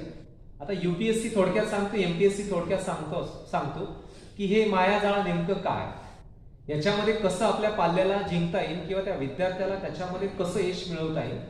तर एमपीएससी म्हणजे Maharashtra public service commission, Maharashtra लोकसेवा आयोग. तर एमपीएससीच्या मार्फत जवळपास आपले 35 ते प्लस अशी जी काही क्लास 1 क्लास 2 ची जी पदं असतात, एमपीएससीतलं सगळ्यात महत्वाचं आणि सगळ्यात टॉपचं जे पद असतं ते उपजिल्हाधिकारी, डेप्टी कलेक्टर. त्यानंतर आहे तुमचे इतर जी पदं असतील, तहसीलदार, डीवायएसपी असतील, बीडीओ ब्लॉक डेव्हलपमेंट ऑफिसर्स असतील किंवा अदर मध्ये आपण जर काही पोलीस प्रशासनातली पदं बघितली किंवा काही आपण त्या ठिकाणी स्थानिक प्रशासन संस्थेतले पदं बघितली, मुख्याधिकारी असतील, नायब तहसीलदार असतील, सदुय्यम निबंधक असतील, ही सगळी पदं काय तर एमपीएससी मार्फत भरली जातात. पण आपला जर पाल्य सिव्हिल इंजिनिअरिंग मधनं त्याचं झालं एज्युकेशन, तर एमपीएससी साठी दरवर्षी तांत्रिक सेवा निघत असते. म्हणजे सिव्हिल इंजिनिअरिंगच्या विद्यार्थ्यासाठी आपली जे काही पीडब्ल्यूडी जे डिपार्टमेंट्स असतात किंवा जलसंपदा जे काही विभाग असतात याच्यामध्ये AE1, AE2 ज्या पोस्ट असतात इंजिनियर्स, तर त्या देखील दरवर्षी भरल्या जात असतात. त्याचसोबत आपला जर पाल्य मेडिकल मधनं जर असेल तर त्याच्यासाठी एमपीएससी विशेष एक्झाम घेत असते, मेडिकल ऑफिसर्स. तर तिथनं देखील त्याला ते मिळवता येतं. पण जिथे कुठेतरी ज्या मी सरळ शैलीने जे पदं बोललो, डेप्टी कलेक्टर, डीवायएसपी, ही एमपीएससी द्वारे भरली जात असतात. तर एमपीएससीला 3 महत्वाच्या स्टेप्स मधनं पुढे जावं लागतं. पहिलं पद असतं, पहिला जो त्यातला महत्वाची जी स्टेप्स असते ती असते पूर्व परीक्षा, प्रिलिम्स. पूर्व परीक्षा ही 400 मार्काला असते. आता नवीन त्यांच्या धोरणानुसार किंवा सिलेबसनुसार तर 400 मार्कातले 2 सब्जेक्ट असतात. पहिला जो सब्जेक्ट असतो तो असतो त्या ठिकाणी 100 क्वेश्चन 200 मार्कासाठी, एका प्रश्नाला 2 मार्क्स असतात. तर त्याच्यामध्ये विषय कोणते असतात, तर इतिहास असतो, त्याचबरोबर भूगोल असतं, जनरल सायन्स असतं, अर्थशास्त्र असतं, त्याचसोबत पर्यावरण असतं, चालू घडामोडी असतं आणि या सगळ्या विषयांचा अभ्यास त्याला करायचा असतो. पण हे सगळं करत असताना त्यांनी काय केलंय महत्वाचं, की आपल्याला इतर सरळ सेवेच्या तलाठी वगैरे जे पदं असतात, आता एक्झाम चालू आहे त्याच्यामध्ये इझिली आपल्याला दगड मारता येतात. म्हणजे एखादा येत नसेल तरी त्या ठिकाणी आपण त्याला टिक करून येतो किंवा ते ब्लॅक गोल भरून येतो. आता गोल वगैरे भरणं नाहीये तर ती कम्प्युटर बेस्ड एक्झाम होते, त्याच्यामुळे इझिली टिक करू शकतो. तिकडे आपल्याला निगेटिव्ह सिस्टीम नाही, मार्क जात नाही. पण एमपीएससीला तसं नसतं. एमपीएससी मध्ये जर तुमचे त्या ठिकाणी एकूण 4 प्रश्न जर चुकताय तर 1 मार्क्स ते वजा करून टाकतात. म्हणजे दगड मारता येत नाही, जे आहे तेच लिहायचं असतं, जे आहे तेच सांगायचं असतं. जे सध्या भारताचे गृहमंत्री कोण आहेत, तर याचं उत्तर आहे माननीय अमित शाह हेच तिथं आहे. देवेंद्र फडणवीस साहेबांचं नाव तिथं घेऊन चालणार नाही, कारण ते महाराष्ट्र राज्याचे गृहमंत्री. बरेचसे विद्यार्थी काय करतात, ते अंबर दिवा लाल दिव्याच्या अगदी जोशामध्ये, अगदी कॉन्फिडन्स मध्ये प्रश्न व्यवस्थित हाताळत नाही आणि त्याचं घाई गडबडीमध्ये उत्तर देऊन देतात आणि नंतर करतात, अरे की याचं उत्तर तर हे होतं, हे मला येत होतं. अशी देखील त्या ठिकाणी जम्बलिंग होते. त्याच्यामुळे एक आपण तारतम्य आपलं कुठेतरी सगळ्या गोष्टी कॉन्सन्ट्रेशन अभ्यास करत असताना जसं आपण फॉलो करतो तसंच त्या एक्झाम मध्ये देखील करायचं असतं. तर पहिला पेपर 100 मार्काचा 100 प्रश्न 200 मार्कासाठी असतो. त्याच दिवशी पूर्व परीक्षेचा 400 मार्कासाठी पहिला जीएसचा होऊन गेला. दुसरा पेपर असतो सीसॅटचा. सिव्हिल सर्व्हिसेस ॲप्टिट्यूड टेस्ट की ज्याच्यामध्ये आपल्याला अंकगणित, बुद्धिमापन, डिसिजन मेकिंग आणि काही महत्त्वाचे असे पॅसेजेस असतात मराठीवरचे आणि इंग्रजीवरचे. त्याला मात्र 80 प्रश्न असतात. एका प्रश्नाला 2.5 मार्क्स असतं. तर असं मिळून त्या ठिकाणी हे किती झाले 400 मार्क्स. पण आता त्यांनी नवीन प्रयोग आणला एमपीएससीनं. जो दुसरा पेपर मी सांगितला सीसॅटचा, तर त्याच्यामध्ये 200 पैकी 66 मार्क्स मिळवावे लागतात, 33%. जर तुम्ही 66 मार्क्स मिळवला तरच पहिला पेपर जो इतिहास भूगोलवाला तो चेक होतो, नाहीतर तो चेक होत नाही, तुम्ही फेल झाला. जर तुम्हाला 65 मार्क्स मिळाला तर तुम्ही फेल आहात, पहिला पेपर चेक होत नाही. म्हणजे सीसॅट क्वालिफाय करावा लागतो तेव्हा जीएसचा पेपर आपला क्लिअर होतो. म्हणजे त्याचं मेरिट तिथून लागतं जीएस वरनं 200 मार्कापैकी. मेरिट लागलं तर आपल्याला बघा पुढच्या टप्प्याला पाठवतात, ते यादी लागते, नाव येतं आणि त्याच्यामध्ये आपण किती मार्क्स ते कळतं आपल्याला. दुसऱ्या टप्प्याकडे पाठवलं जातं. दुसरा टप्पा असतो मुख्य परीक्षेचा एमपीएससीचा. आता जुन्या सिलेबस नुसार तो 800 मार्काचा आहे. आता 2025 पासून त्यांनी काय केलं एमपीएससीनं, सेम युपीएससीचा सिलेबस कट कॉपी पेस्ट एमपीएससीला केलाय. म्हणजे युपीएससी थेट 2025 मार्काची असते ती इकडे आणली त्यांनी. तो जशाच्या तसा सिलेबस इकडे आणला. त्याच्या मागे एक समिती नेमली त्यांनी, त्याचा अभ्यास केला त्यांनी. आणि युपीएससी सारखं देखील आपण महाराष्ट्र शासनाच्या ज्या राजपत्रित अधिकाऱ्यांच्यासाठी जी पदं भरली जातात तोच अभ्यासक्रम आपण इकडे आणला. रायटिंग आणलं त्यांनी.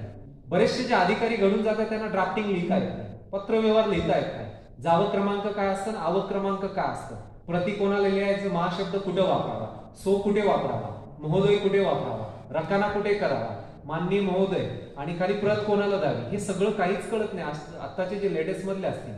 म्हणून काय केलं एमपीएससीने 2016 मध्ये निर्णय चेंज केला आणि मराठी व इंग्रजीतले 50-50 क्वेश्चन त्यांनी डायरेक्टली लिहायला लावले. पेपर असतो लिखित 100 मार्काचा रायटिंगचा. मग त्याच्यामध्ये निबंध आलं, त्याच्यामध्ये तुमचं सगळं जे काही कन्सेप्ट ती रायटिंग मध्ये करायला लावली. पण आता झालं काय की IAS IPS ला तर रायटिंग असतं सगळं, 1750 अधिक 275 इंटरव्ह्यू, तर त्यांना सगळं रायटिंग मध्ये लिहावं लागतं. ती सवय आता एमपीएससीच्या विद्यार्थ्यांना देखील ते फॉलो करतायत. तर 2025 पासून ते लागू होईल. ऍक्च्युली कोविड पासूनच लागू करत होते, त्याच्यानंतर म्हणजे 21 पासून 22 पासून. पण विद्यार्थ्यांनी आंदोलनं केली पुण्यामध्ये की कोविडमध्ये आमचा अभ्यास नाही झाला, पदं नव्हती आणि आम्ही युपीएससीचा अभ्यास लगेच कसा करू, तर त्याच्यासाठी तुम्ही 2 वर्ष युपीएससीचा सिलेबस पोस्टपोन करा. तर हे त्यांनी सांगितलं आणि त्यानंतर जसा आहे तसा सिलेबस त्यांनी 800 मार्काचा ठेवला. तर 800 मार्कामध्ये आपल्याला 150 मार्काचे असे काही सब्जेक्ट्स असतात, तर ती एक्झाम द्यावी लागते आपल्याला. त्याही मध्ये इतिहास भूगोल वगैरे हेच असतात. आणि त्यानंतर पुढचा मुख्य परीक्षेचा रिझल्ट लावून ते इंटरव्ह्यूला नेतात. आता इंटरव्ह्यू मुलाखत म्हणजे एमपीएससीची किती मार्काची असते, तर 100च मार्काला आहे सध्या. आता इंटरव्ह्यू म्हणजे काय, तर जसं आता टेबल आहे, व्यासपीठ आहेत, सर बसलेले, जसं पॅनल असतं पूर्ण 4 जणांचं, एक त्यांचा आयोगाचा सदस्य असतो आणि त्यातले 2-3 एक्सपर्ट्स असतात, मे बी 3 व्यक्तिमत्व असतं, 3 अधिकारी असतात. मग जसं की आता आपली जी काही प्रोफाईल असते, आता एमपीएससीचा फॉर्म भरत असताना ज्यावेळेस तुम्ही आता डिग्रीच्या लास्ट इयरला गेलात, तर डिग्री पदवीच्या लास्ट इयरला ऍज अ ॲपियर म्हणून युपीएससी एमपीएससीचा फॉर्म आपल्याला भरता येतो, पूर्व परीक्षा देता येते फक्त. पण जर आपण पूर्व परीक्षा तुमच्या अभ्यासाच्या जोरावरती 1% नशीब त्याला जोडूया, झालाच पास पूर्व परीक्षा, तर मात्र मुख्य परीक्षेच्या आधी तुमची जर डिग्री आणि डिग्रीचं कागद जर तुमच्याकडे नसेल, पदवीचं सर्टिफिकेट, तर एमपीएससी युपीएससी आपल्याला मुख्य परीक्षेचा पेपर देऊ देत नाही. ऍज अ ॲपियर म्हणून तुम्हाला बसता येतं, तर डिग्रीचं ते तिथं लागतं मेन्सला. मग हे सगळं होत असताना तुम्हाला एक प्रोफाईल तयार करावी लागते, इव्हन युपीएससी अथवा एमपीएससीच्या संदर्भात. त्या प्रोफाईलमध्ये काय असतं की तुमचं पूर्ण नाव वगैरे, तुमचं त्या ठिकाणी पूर्ण शाळेचं एज्युकेशनल बॅकग्राऊंड, कोणत्या स्कूलमधनं 10वी 12वी कुठनं, कोणत्या तालुक्यातनं आहात, थोडंसं ते विचारलं जातं, ते फिल करावं लागतं, पदवीचे विषय आणि त्यांचं मार्क्स वगैरे. तर सेम अशी जी कुंडली असते आयुष्यात कमवलेली कुंडली 4 पेजेसची, तर त्या एमपीएससीच्या प्रोफाईलवरची जी प्रिंट असते ती त्या पॅनलच्या समोर असते, तिघांच्या समोर ती असते. त्याच्यामुळे बघा आपण जे फिल केलेलं असतं ते रास्त असतं, त्याच्यामध्ये जर तफावत असेल, एमपीएससी बघा खाली लिहिलेलं असतं की आपण फिल केलेलं हे योग्य असेल, असं जर याच्यामध्ये तफावत असेल, जर आयोगाची दिशाभूल चुकीचं तुम्ही करत गेला तर त्यांचे कलमांतर आपल्यावरती कारवाई देखील होते आणि आपल्याला डिबार देखील करतात. आता बरेचसे विद्यार्थी सापडलेत एमपीएससी मध्ये की त्यांनी काय केलं, स्पोर्ट्स सर्टिफिकेट मिळवलं इकडून तिकडून, कुठून कोणी ऐकलं असेल की मी काढून देतो, हे करून देतो, तर हे बळी नको पडायला विद्यार्थ्यांच्या बाबतीत सांगतो. इव्हन MSCITचं बरेच विद्यार्थी सांगतात की इथं मिळते, नका काढू ते.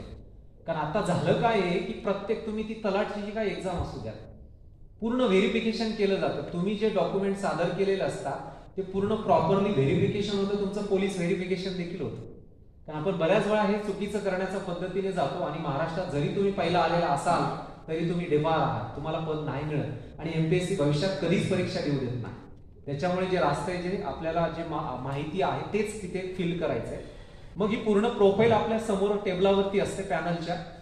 एंट्री करून दरवाजा आणि ओपन करून तुम्ही आतमध्ये येता. एक चेअर थोडी लांब असते आणि बघा तुम्हाला एक बिल्ला दिला जातो. बाहेर जे असतात तिथे तुम्हाला पाठवणारी मध्ये तर ते तुम्हाला एक बिल्ला देतात आणि ते पुढे येतात आणि त्याच्यावरनं तुमचं ते सुरू करतात. आता बघा विद्यार्थ्याचं नाव नाही विचारलं जात. एमपीएससी युपीएससी त्या विद्यार्थ्याचं नाव नाही विचारलं. तो आल्यावरती बघा जर आता इव्हिनिंग असेल तर लेडीज असेल तर फर्स्ट कॉल लेडीजला जातो. Good evening ma'am, good evening sir, good evening sir. आणि ती स्माईल पाहिजे कारण त्या 15-20 मिनिटाचा 100 मार्काचा एमपीएससीचा इंटरव्ह्यू अथवा युपीएससीचा 275चा इंटरव्ह्यू म्हणजे आपल्या आयुष्याची कुंडली त्या 15 मिनिटांमध्ये त्यांच्याकडे असते. म्हणून त्या 15 मिनिटासाठी त्यांना मान द्यावाच लागतो. तर आपण येतो. तर आल्या आल्या जर थकून आलो असेल, आता मी नाशिकवरून आलो प्रवास करून, मी काही थकलो नव्हतो कारण डिस्टन्स काय जास्त नाहीये आणि माझं घर आहे, बरोबर की नाही. माझ्या घरामध्ये आल्यासारखं मला फील झालं कारण मी 2-4 वेळा येऊन गेलो इकडे. ओके, तर त्याचसोबत मी बसलो, सर वगैरे होते, चर्चा करत होतो, छानपैकी बसलो होतो. बरेच विद्यार्थी फॉलो करत नाही रूल्स, आल्या आल्या चेअरवरती बसून जातात. त्यांच्या नजरेसमोर काय होतं ते निगेटिव्हिटी. ठीक आहे बसू देतात, पण मग बघा एक जो असतो ना बाजूला सायकोलॉजिस्ट असतो बसलेला, तो तुम्हाला टिपत असतो. तुम्ही कसे आलात, तुम्ही कसे बसला, तुमचा हावभाव कसं आहे, तुम्ही त्यांना आदरपूर्वक म्हटलात का नमस्कार, गुड इव्हनिंग, गुड मॉर्निंग वगैरे जे असाल ते, तुम्ही पाय हलवतायत का बसताना, हातात अंगठी असते, अंगठी वाजवतोय का, पेन असतो त्याचा टोपण क्लिक करतोय का, किंवा फॅनकडे बघतोय का, किंवा एकाच प्रश्न विचारणाऱ्या पॅनलच्या तज्ञाकडे बघतोय का, तो सगळं बाजूचा एक फील करत असतो बसलेला. तो मार्क टिपत असतो त्याच्यामध्ये. म्हणजेच आपण ज्यावेळेस चेअर जवळ येतो त्यावेळेस चेअर जवळ आल्यावरती आपल्याला त्यांच्याकडनं कॉल येतो प्लीज सीट. मग त्यावेळेस बसायचं आणि बसण्याची पद्धत, बसल्यावरती थँक्यू सर पॅनलला म्हणायला पाहिजे आणि स्माईल द्यायला पाहिजे.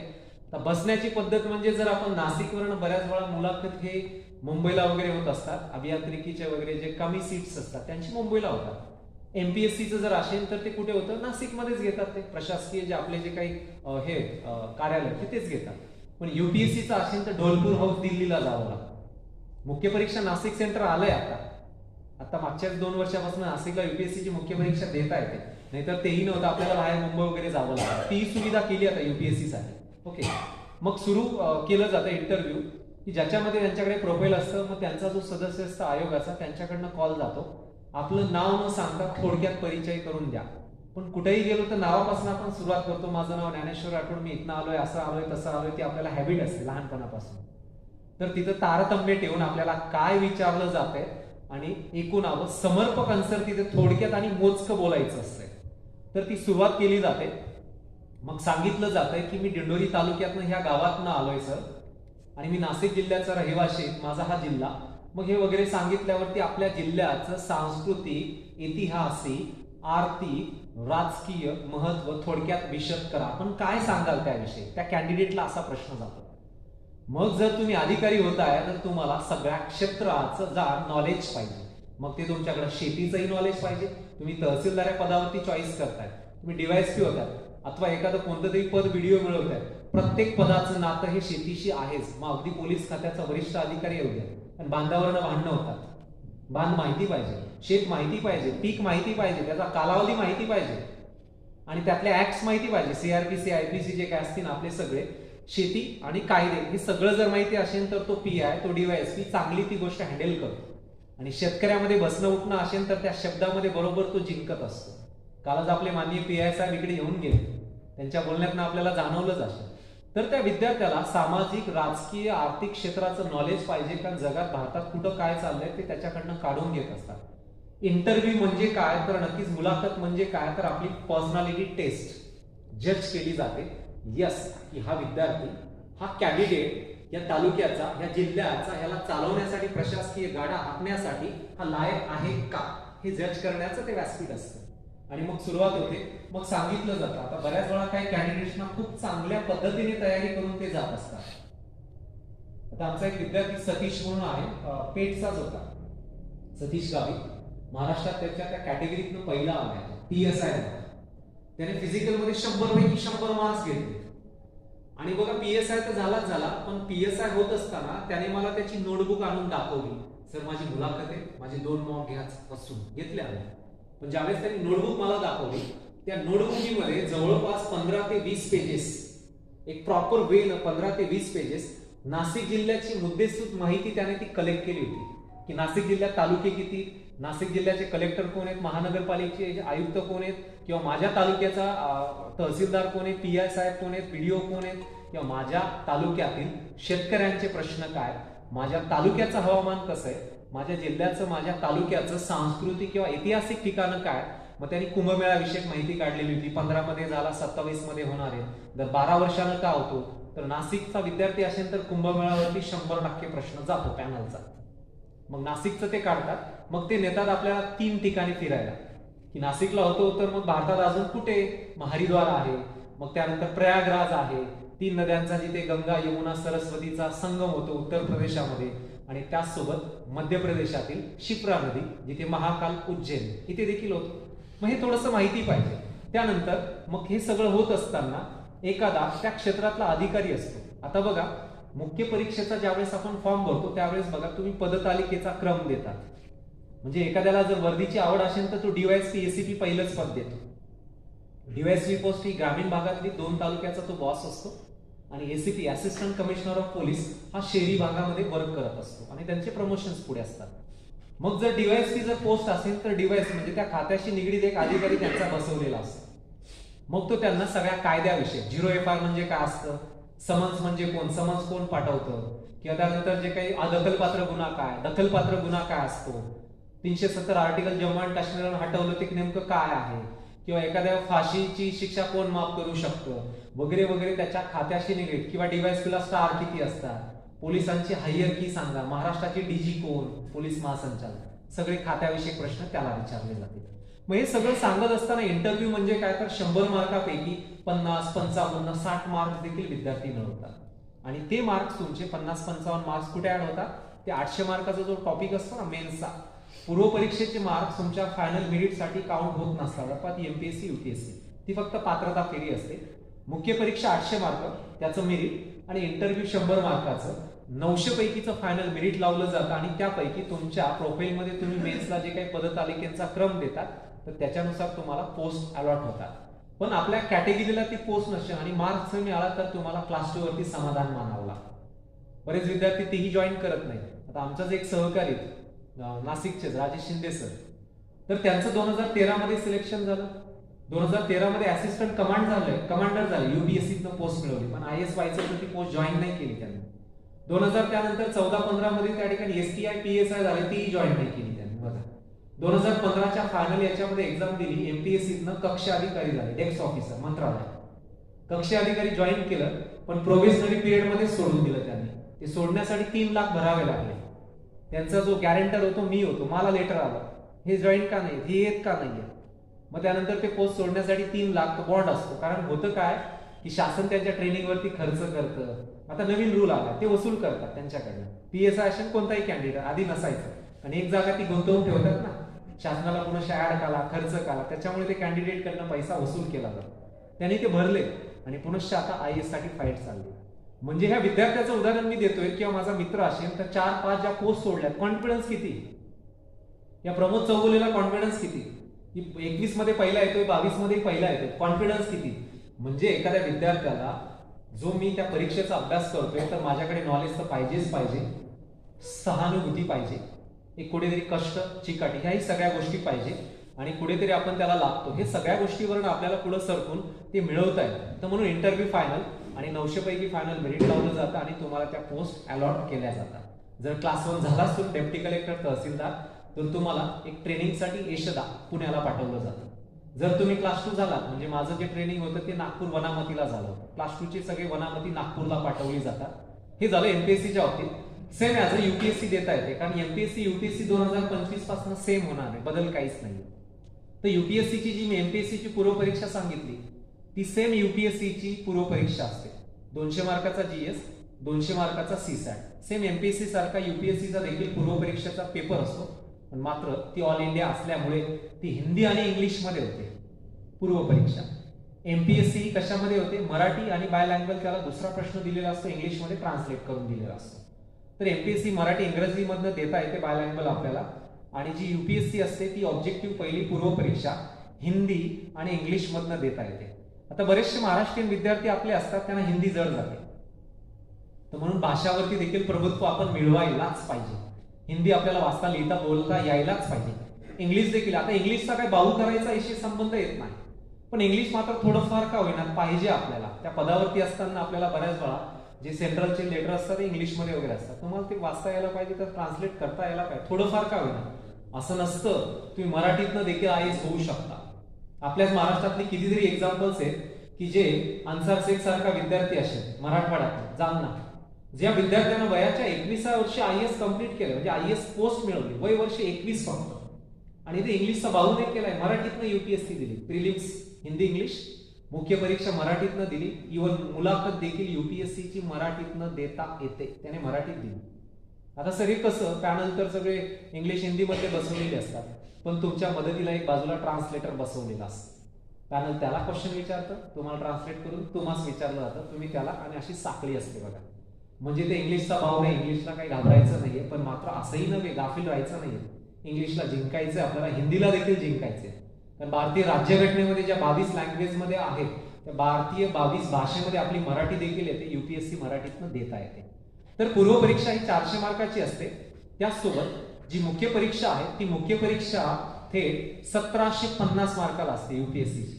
मगाशी मी MPSC ची फक्त किती मार्काची बोललो, 800, आणि ती MCQ असते ऑब्जेक्टिव्ह, त्यातला फक्त एक 100 मार्काचा पेपर रायटिंग होतो. पण UPSC ची जी मुख्य परीक्षा असते ती पूर्ण रायटिंग डिस्क्रिप्टिव्ह असते. त्याच्यामध्ये 4 GS चे पेपर असतात 250 मार्काचे, ते झाले तुमचे 1000 मार्क्स. 1750 मधून 1000 गेले, तुमचे बाकी राहिले. तर बाकी एक 250 मार्काचा निबंध लिहायला लावतात. निबंध लहानपणी आपण शाळेमध्ये लिहायचो की आपण निसर्ग म्हणजे झाडे लावा पृथ्वी वाचवा, पण ते काय तर फक्त आपण लिहितो, काळ्या पेनानं पेपर काळा करतो, भरून लिहितो. काही काही गाणे लिहून येतात विद्यार्थी त्याच्यामध्ये. पण UPSC ला किंवा शालेय लाईफ मध्ये असं चालणार नाही आपल्याला. UPSC ला वळण काना मात्रा विलांटी चेक केली जाते आणि तुम्हाला मार्क्स दिले जातात. तर निबंध 250 मार्काचा 1250 झाली. आणि बघा 500 मार्काचा एक ऑप्शनल सब्जेक्ट असतो वैकल्पिक विषय. 1250 अधिक 500 1750. तर 1750 मार्काची UPSC ची परीक्षा पूर्ण लिखित स्वरूपात असते, डिस्क्रिप्टिव्ह असते, पूर्ण लिखाणकाम असतं. आणि सेम 1750चाच पॅटर्न MPSC ला 2025 पासून महाराष्ट्र सरकार लागू करते. कारण अजून क्वालिटीचे अधिकारी त्यांना निवडायचे UPSC सारखे. म्हणून MPSC देखील आता काय तर महाराष्ट्र लोकसेवा आयोग आपलं स्वतंत्र एक आयोग आहे, UPSC चा जो सिलेबस आहे तोच आपण 25 पासून लागू करतोय. तर म्हणून हा झाला एक पार्ट. तर याचे रिझल्ट लावलं जातं आणि त्यानंतर त्यांचा UPSC चा जो टप्पा असतो इंटरव्ह्यूचा तो 275 मार्काचा असतो. आता 275 मार्कासाठी म्हणजे तो अर्धा तास वगैरे असा चालतो, बऱ्यापैकी जास्त वेळ घेतात. पण 275 मार्क्स आणि त्यातनं त्यांना मार्क्स द्यायचे असतात. तर UPSC ला देखील सेम हाच क्रायटेरिया जो MPSC ला मी सांगितला त्याच टाइप्स मध्ये.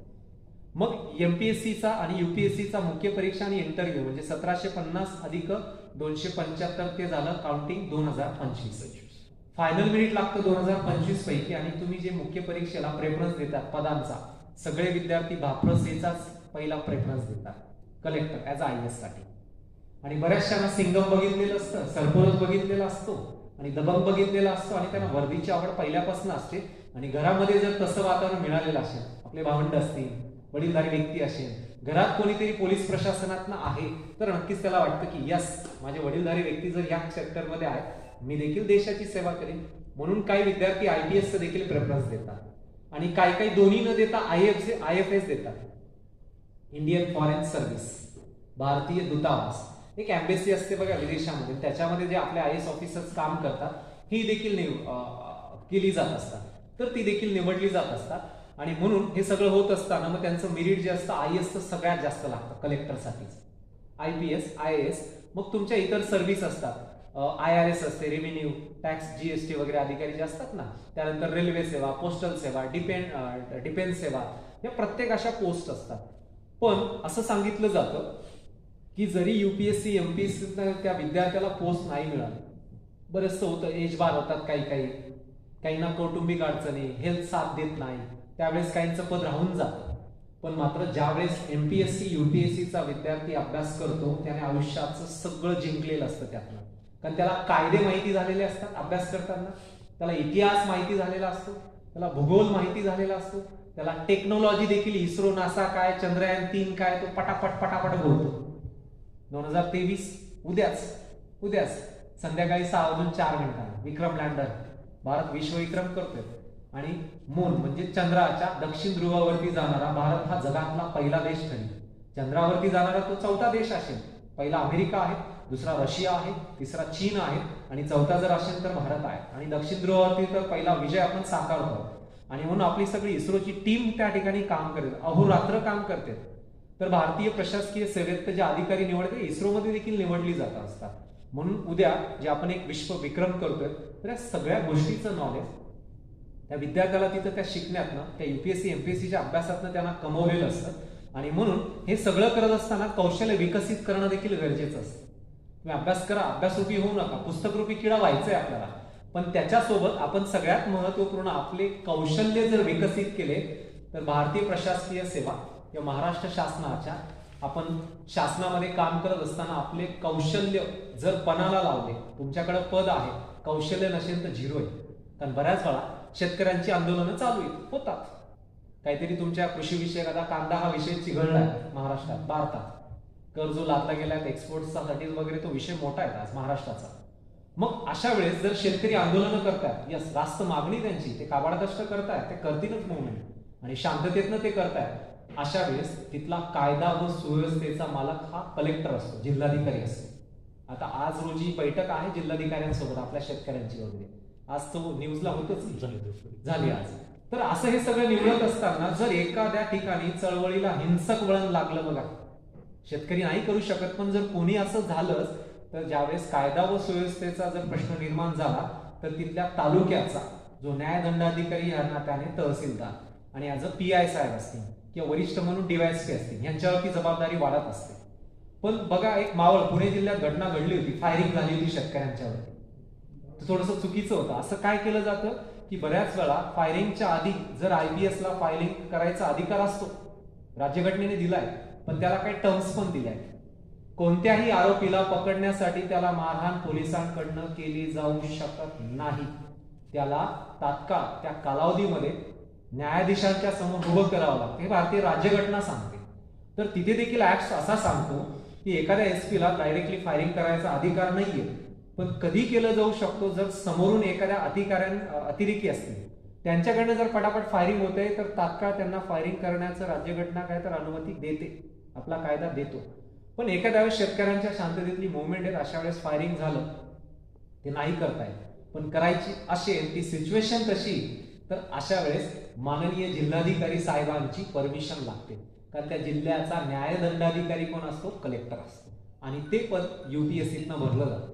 म्हणून आपण फक्त हे सगळं अभ्यासत असताना पद मिळवलंय, सगळं केलंय, पण आपल्याकडे जर कौशल्यच विकसित नसतील, आपली बोलीभाषा, आपली देहबोली, आपला आय कॉन्टॅक्ट, आपण कशा पद्धतीने ट्रीट करतोय, रिस्पेक्ट कसा देतोय प्रत्येक व्यक्तीला, हे जर तुम्ही शिकलात, हे अगदी आपल्या बालकडून म्हणजे आपल्या आई वडिलांकडनंच हे सगळं मिळत जातं आणि नक्कीच हे मिळवावं लागतं आणि आपल्या आई वडिलांचं जे स्वप्न असतं ते देखील साकारावं लागतं.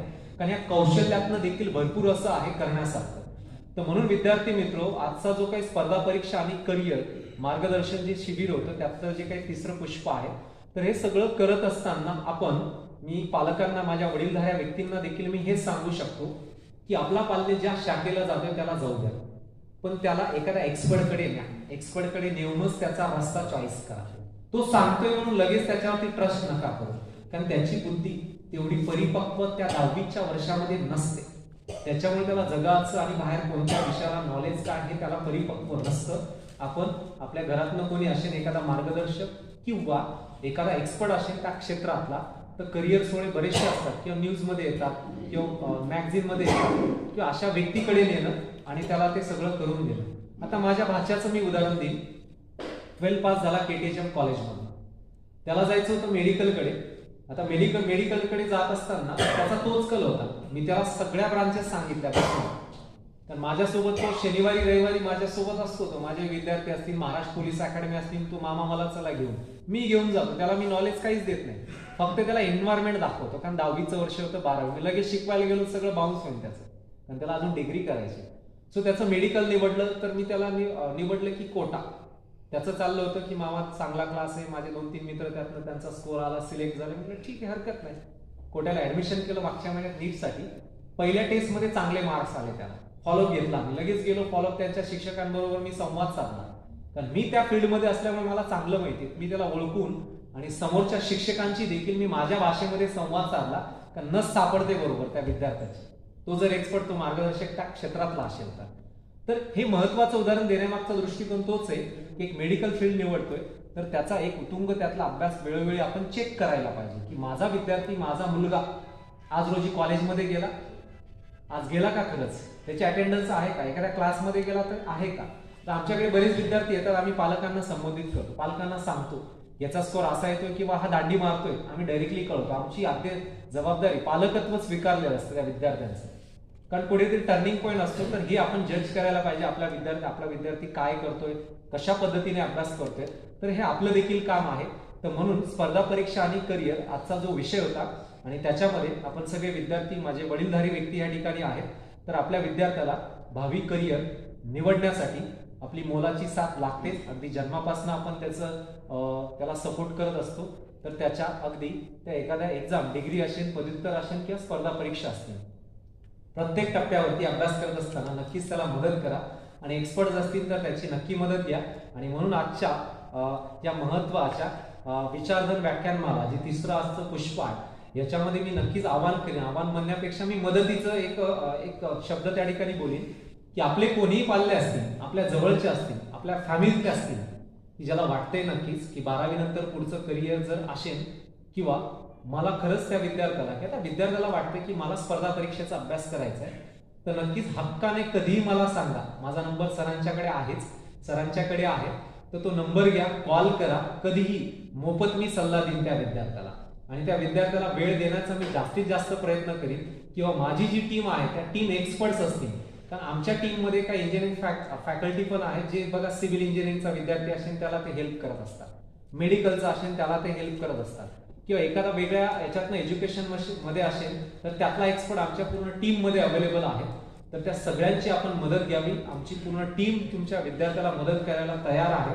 मी असं सांगत नाही या ठिकाणी की त्या विद्यार्थ्याने ते जॉईन करावं आणि तेच करावं, पण मात्र एक सल्ला घेणं कितपत योग्य असतं आणि की कितीपत चुकीचंही ठरतं बऱ्याच वेळा. पण मार्गदर्शक कसा आहे समोरचा तुम्हाला सल्ला देणारा, त्याच्यावरती देखील डिपेंड असतं. म्हणून योग्य दिशा ही सगळ्यात महत्वाची करिअरची निवड करत असताना मोलाचं आणि महत्वाची साधन किंवा गोष्ट आहे. तर म्हणून नक्कीच विद्यार्थी मित्र किंवा माझे वडीलधारी, आज मित्रमंडळ सार्वजनिक वाचनालय विचारधन व्याख्यानमाला ग्रंथालय सप्ताह 2023 ज्या आजच्या माझ्या ह्या प्रमुख तिसऱ्या पुष्पासाठी मला या ठिकाणी आमंत्रित केलं. आजचे आपले माननीय श्री सचिन देशमुख सर येऊ शकले नाही काही कारणास्तव मेडिकल याच्यामुळे. तर आजचे माननीय आपल्याला जे अध्यक्ष लाभलेले आहेत, माननीय विश्वासराव देशमुख सर असतील, आपले संपूर्ण संचालक मंडळ असतील, त्यातीलच आपले सगळे सहकारी असतील, त्याचसोबत मगाशी सरांनी मला जो कॉल केला या ठिकाणी बोलवलं आपले चंद्रकांत राजे सर असतील, आणि त्याचसोबत नितीन गांगुर्डे सर असतील ज्यांनी मगाशी माझी ओळख करून दिली, आणि आपण सर्वच जण असतील या ठिकाणी. तर माझे वडीलधारी व्यक्ती की ज्यांनी मला आज या ठिकाणी बोलण्याची संधी दिली आपल्या मित्रमंडळ सार्वजनिक वाचनालयाच्या वतीनं. तर नक्कीच विद्यार्थी मित्र, जे काही माझे 2 शब्द असतील जे अनुभवातले आहेत, ज्या प्रत्येक गोष्टी आम्ही आज अधिकारी घडवतो आणि कुठे आमचे विद्यार्थी चुका करतात हे देखील मी तुम्हाला 4-5 उदाहरणातनं सांगितलं. आणि मगाचं जे उदाहरण मी बोललो ना 600+ रँक आली, त्या विद्यार्थ्याची एक चूक अशी झाली, ती रँक येण्यामागे देखील तो विद्यार्थी फक्त पूर्व परीक्षेचाच अभ्यास करत गेला, त्याने मुख्य परीक्षेकडे दुर्लक्ष केलं. कारण पूर्व परीक्षा ज्यावेळेस होते बघा 400 मार्काची, आणि 3च महिने वेळ भेटतो तुम्हाला, 3 महिन्यामध्ये 1750 मार्काचा अभ्यास कसा होईल. तर कधीही एमपीएससी यूपीएससीचा अभ्यास करत असताना मुख्य परीक्षा मेन्स कम प्रिलिम्स करावा. आधी मुख्य परीक्षा, त्यातनं तुम्ही 40-50% आपोआप प्रिलिम्सचा अभ्यास करता. तर म्हणून ह्या सगळ्या गोष्टी योग्य मार्गदर्शनातनं योग्य ट्रॅकवरनं आपल्याला जायचंय आणि जिंकायचंय. सो म्हणून खूप खूप धन्यवाद मित्रमंडळ सार्वजनिक वाचनालयाला मी धन्यवाद देऊ इच्छितो. मला बोलवलं, 2 शब्द बोलण्याची संधी दिली, खूप खूप धन्यवाद. आणि सगळ्या विद्यार्थ्यांना पुढील वाटचालीसाठी खूप साऱ्या शुभेच्छा. धन्यवाद. धन्यवाद राठोड सर. खरोखर आपण आपल्या अगोदर शैलीत आज स्पर्धा परीक्षा आणि करिअर हे व्याख्यान दिलं. आणि आपण बघत असतो मित्र तर बऱ्याच वेळा आपण ठरवत असतो स्पर्धा परीक्षा म्हणजे काय आणि आपल्याला व्हायचं काय असतं आणि आपण होतो काय. आता सरांनी सांगितलं सिंगम सारखं चित्रपट पाहतो आपण आणि प्रत्येकाला वर्धीचं एक आकर्षण असतं. एखाद्या शहरातून एखादी लाल दिवशी गाडी चाललेली असते आणि त्यातून एखादा अधिकारी जातो किंवा एखादा पोलीस अधिकारी पूर्ण बुलेट घेऊन पूर्ण खाकी वर्दी घालून अगदी रस्त्याने आईटपास जात असतो आणि आपल्याला असं वाटतं की भाऊ असंच एक कथा आहे मला एक छोटीशी आठवते. असंच एक मुलगा असतो सिंगम पिक्चर पाहून येतो आणि सिंगम पिक्चर पाहायला त्याला वाटतं की तर आपणही आता असंच काहीतरी आपण मोठं व्हावं.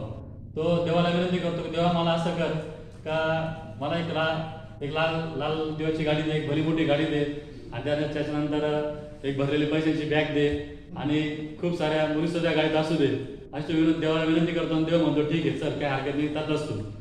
तो मुलगा जातो घरी जाऊन झोपतो आणि सकाळी अगदी गोड स्वप्नामध्ये म्हणतो की देवानेच आपल्याला आशीर्वाद दिलेला आहे त्याच्यामुळे आपल्याला नक्कीच काहीतरी चांगलं होईल.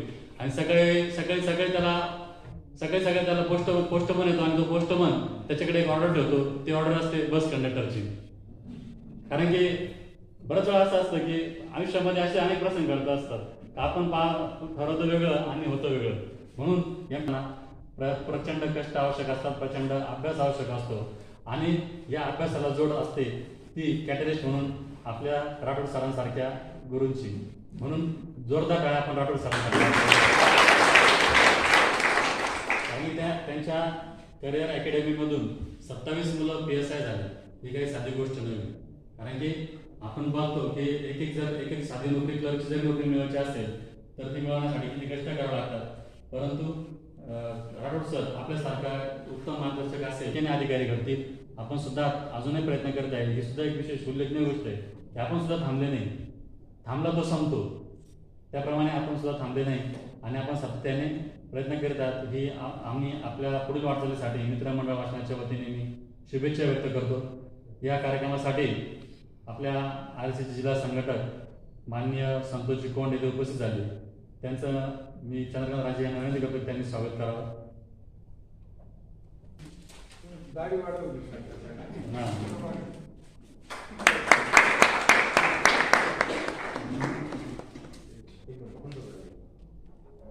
तर संतोषजी कोंड हे पांढाणे येथून आपल्या व्याख्यान ऐकण्यासाठी आलेले आणि त्यांच्याबरोबर आलेले वणीचे आमचे मंडलाध्यक्ष किरणजी तिवारी यांचंही स्वागत मी अशोक नाना मोरे यांना विनंती करतो त्यांनी त्यांचं स्वागत करावं.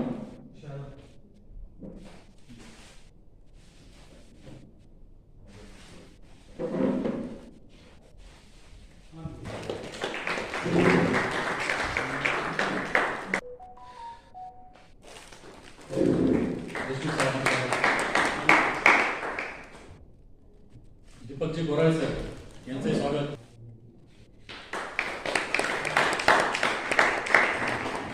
आमचे वणीचे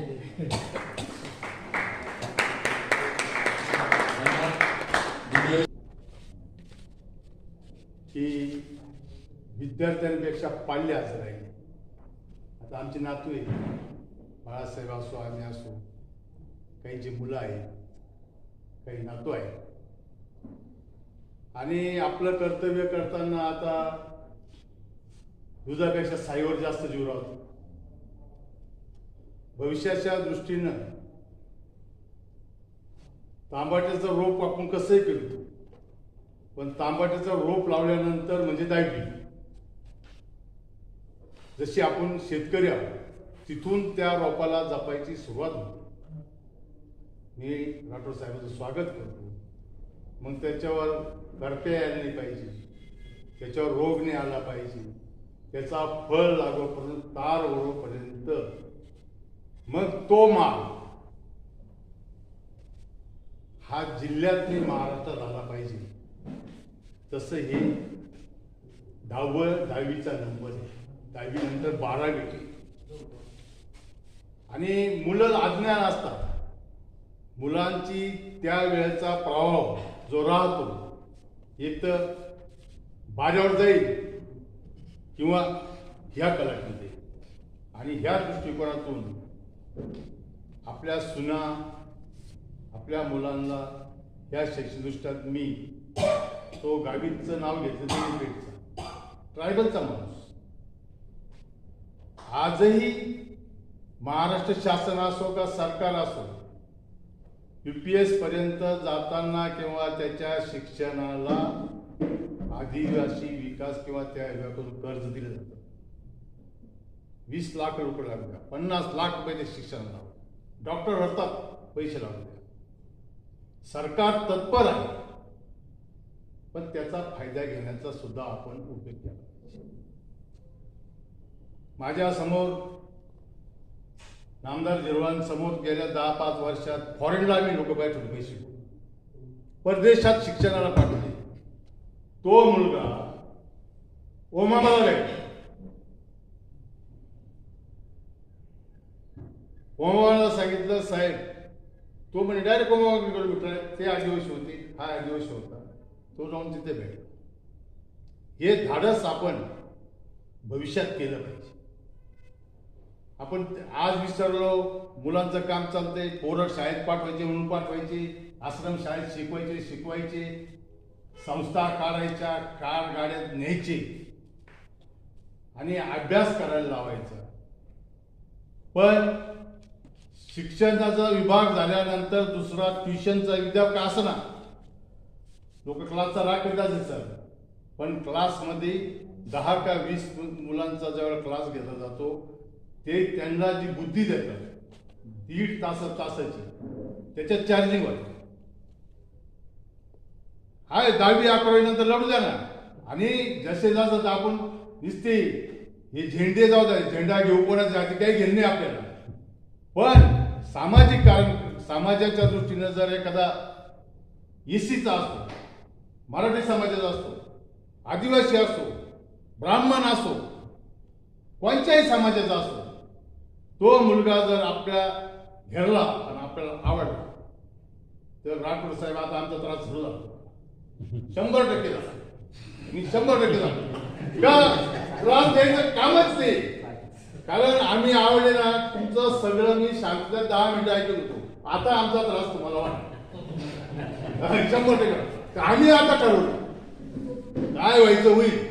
वयामानाने बाळासाहेब असो, आपण असो, कोण असो, बाळासाहेब तिवारी आहे, नितीन आहे, आमचा जगताप आहे. जगताप हा माझा वर्ग मित्र. त्याला NK पवार सांगायचे, तुला नोकरीच लागणार पहिलं. त्याला समित साधा प्रश्न विचारला होता, त्रिकोणले काटपडले, अरे बाबा तुझ्या पायात बहुजन आकृती काढ. आणि त्यावेळेला तो माणूस त्यांनी त्याला राग आला, तो पोस्टमन झाला. आज ही सर्व्हिस करून आम्हाला पोस्टमनचं काय व्हायचं, उद्या आमचं काय व्हायचं झालं. पण पोस्टमन झाल्यानंतर आज एक 35,000 पेन्शन मिळते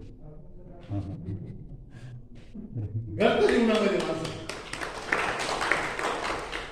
तर आताचा काळ असा राहिला नाही, स्पर्धेचा काळ. केरळ पुढे चाललाय, बाकीचे राज्य पुढे चालले, एज्युकेशन पुढे चालले. आपल्या ट्रायबल भागामध्ये विद्यार्थ्यांनी असं समजू नका, पण ते हेरण्याचं काम निश्चित प्रत्येक गावामध्ये कोण तुम्ही असतो, ते वणीच्या परिसर असो, दिंडीचा असो, मोवाडीचा असो, खेडगाव, कोणताही विद्यार्थी आला आणि त्याच्यामध्ये ते टॅलेंट आहे, त्याच्याकरता आपण प्रयत्न केले पाहिजे. नुसतं तेच नाही पाहिजे एखादा नुसता पुस्तकी ज्ञानाचा आहे म्हणून पुस्तकात तो मार्क मिळत राहतो, तो त्याच टाईपने चालतो. पण त्यांनी एक मला आवडलं, त्यांचं निश्चित आवडलं. कारण आपले काही बोल चुलता चालतं असा पाच चालतो, अरे बाबा नंबर काय नाही, खरी गोष्ट आहे. आपण त्यांनी सांगितलं चुलता चालला तर पोर चुकण्या असा चालतो, मामा चालतं, भाचा असं चालतो. त्या पोरांना आपल्याला आनंद वाटतं, माझं पोरलाही आलं. हा गर्व खाली करा, हा गर्व निश्चित खाली करा. का अरे ते तुझे चुलते आहे, हे तुझे चुलते आहे, तू पुतणे आहे, त्या मामाचा आदर का तुझ्यापेक्षा काका म्हणून मित्र असं त्याला दादा म्हणा, काका म्हणते. तेव्हा तिथं सांगितलं त्यांनी का ज्या वेळेला इंटरव्ह्यू होती त्यावेळेला येस सर, बस सर, नमस्कार, काय नम्रता. तो गेला ताट मी IAS कसं होणार, तो अधिकारी जिद्दी पाहू. तर तुम्हाला सांगतो, मला आनंद वाटला व्याख्यान मला ऐकल्यानंतर. निश्चित आपलं काम आहे समाजाच्या दृष्टीनं, सगळ्याच्या दृष्टीनं. ह्या दृष्टीनं आपण निश्चित प्रयत्न करू. राजकारण ठिकाणी तुम्ही राजकारण बोलणार नाही, ती माझा विभाग वेगळा आहे, तिथे विभाग नाही. पण एवढं निश्चित सांगतो, आपण समाजसेवा म्हणून वाघजी आज तहसीलमध्ये तुम्ही तहसीलदारचे पुढचे अभ्यास आहे ना, अभ्यास होतो तुमचं ऑब्झर्वेशन दाखले काढताना त्या बरोबर लक्ष ठेवा प्रत्येक बारकाईकडे आणि टिपा होईल आपले नाव घेते. एवढी शुभेच्छा देऊन आम्ही त्रास तुम्हाला निश्चित एवढा पाऊस पडण्याचं सुरू करू. एवढं माझ्या खरंच आमच्यासाठी भाग्याची गोष्ट आहे. यानंतर आजच्या कार्यक्रमाचा अध्यक्ष भाषणानंतर आभार प्रदर्शन माननीय देशमुख सरांना विनंती करतो की त्यांनी मानावं. माननीय राठोड सरांनी MPSC आणि UPSC या अभ्यासक्रमाची जी माहिती दिली, त्यामध्ये आमचे जे विद्यार्थी आहेत त्या विद्यार्थ्यांना अत्यंत सखोल असं मार्गदर्शन केलं. मी शिक्षण क्षेत्रात आहे, त्यामुळे प्रिलिम, मेन, इंटरव्ह्यू कशी द्यावी आणि त्यातून आपला विकास कसा घडावा याचं उत्कृष्ट मार्गदर्शन त्यांनी केलं. या मार्गदर्शनाबरोबरच समाजामध्ये रिस्पेक्टफुल कसं वागावं ते लोक शिक्षक म्हणजे काही माणसं अनुभवाने शिकतात, तेही आमच्या अध्यक्षांनी अत्यंत उत्कृष्टपणे सांगितलं. आणि स्पर्धात्मक परीक्षेमध्ये माणसाने खचायचं नसतं, डगमगायचं नसतं, याचं उत्तम उदाहरण म्हणजे भरत आंधळे सर आहे.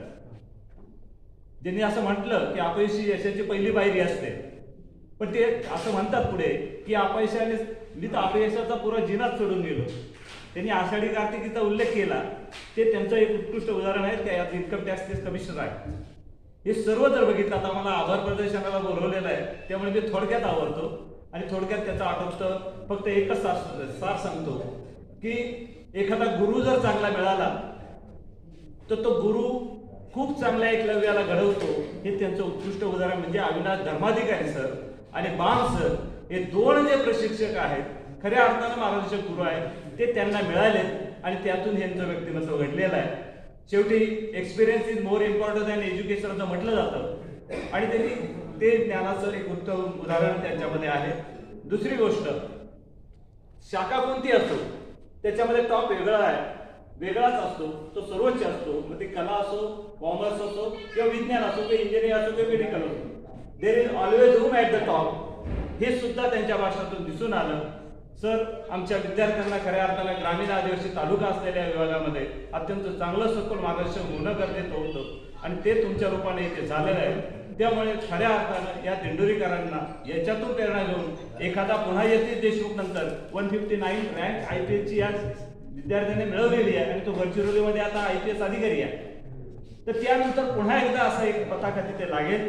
मी कार्यक्रमात उपस्थित असलेले राठोड सर आणि ज्यांनी खऱ्या अर्थानं मान मर्यादा आणि वडीलधाऱ्यांचा कसा ठेवला पाहिजे आणि कसं लोक वागतात याचं उत्कृष्ट उदाहरण अध्यक्षांनी दिलेलं आहे, त्यांचेही मी आभार मानतो.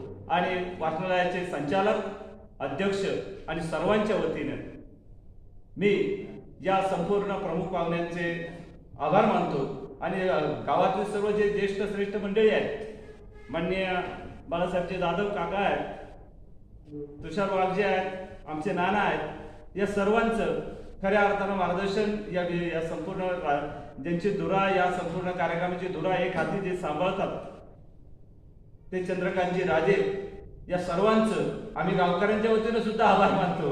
आणि इथे अध्यक्षांच्या परवानगीने या पुष्पाची सांगता करतो. धन्यवाद.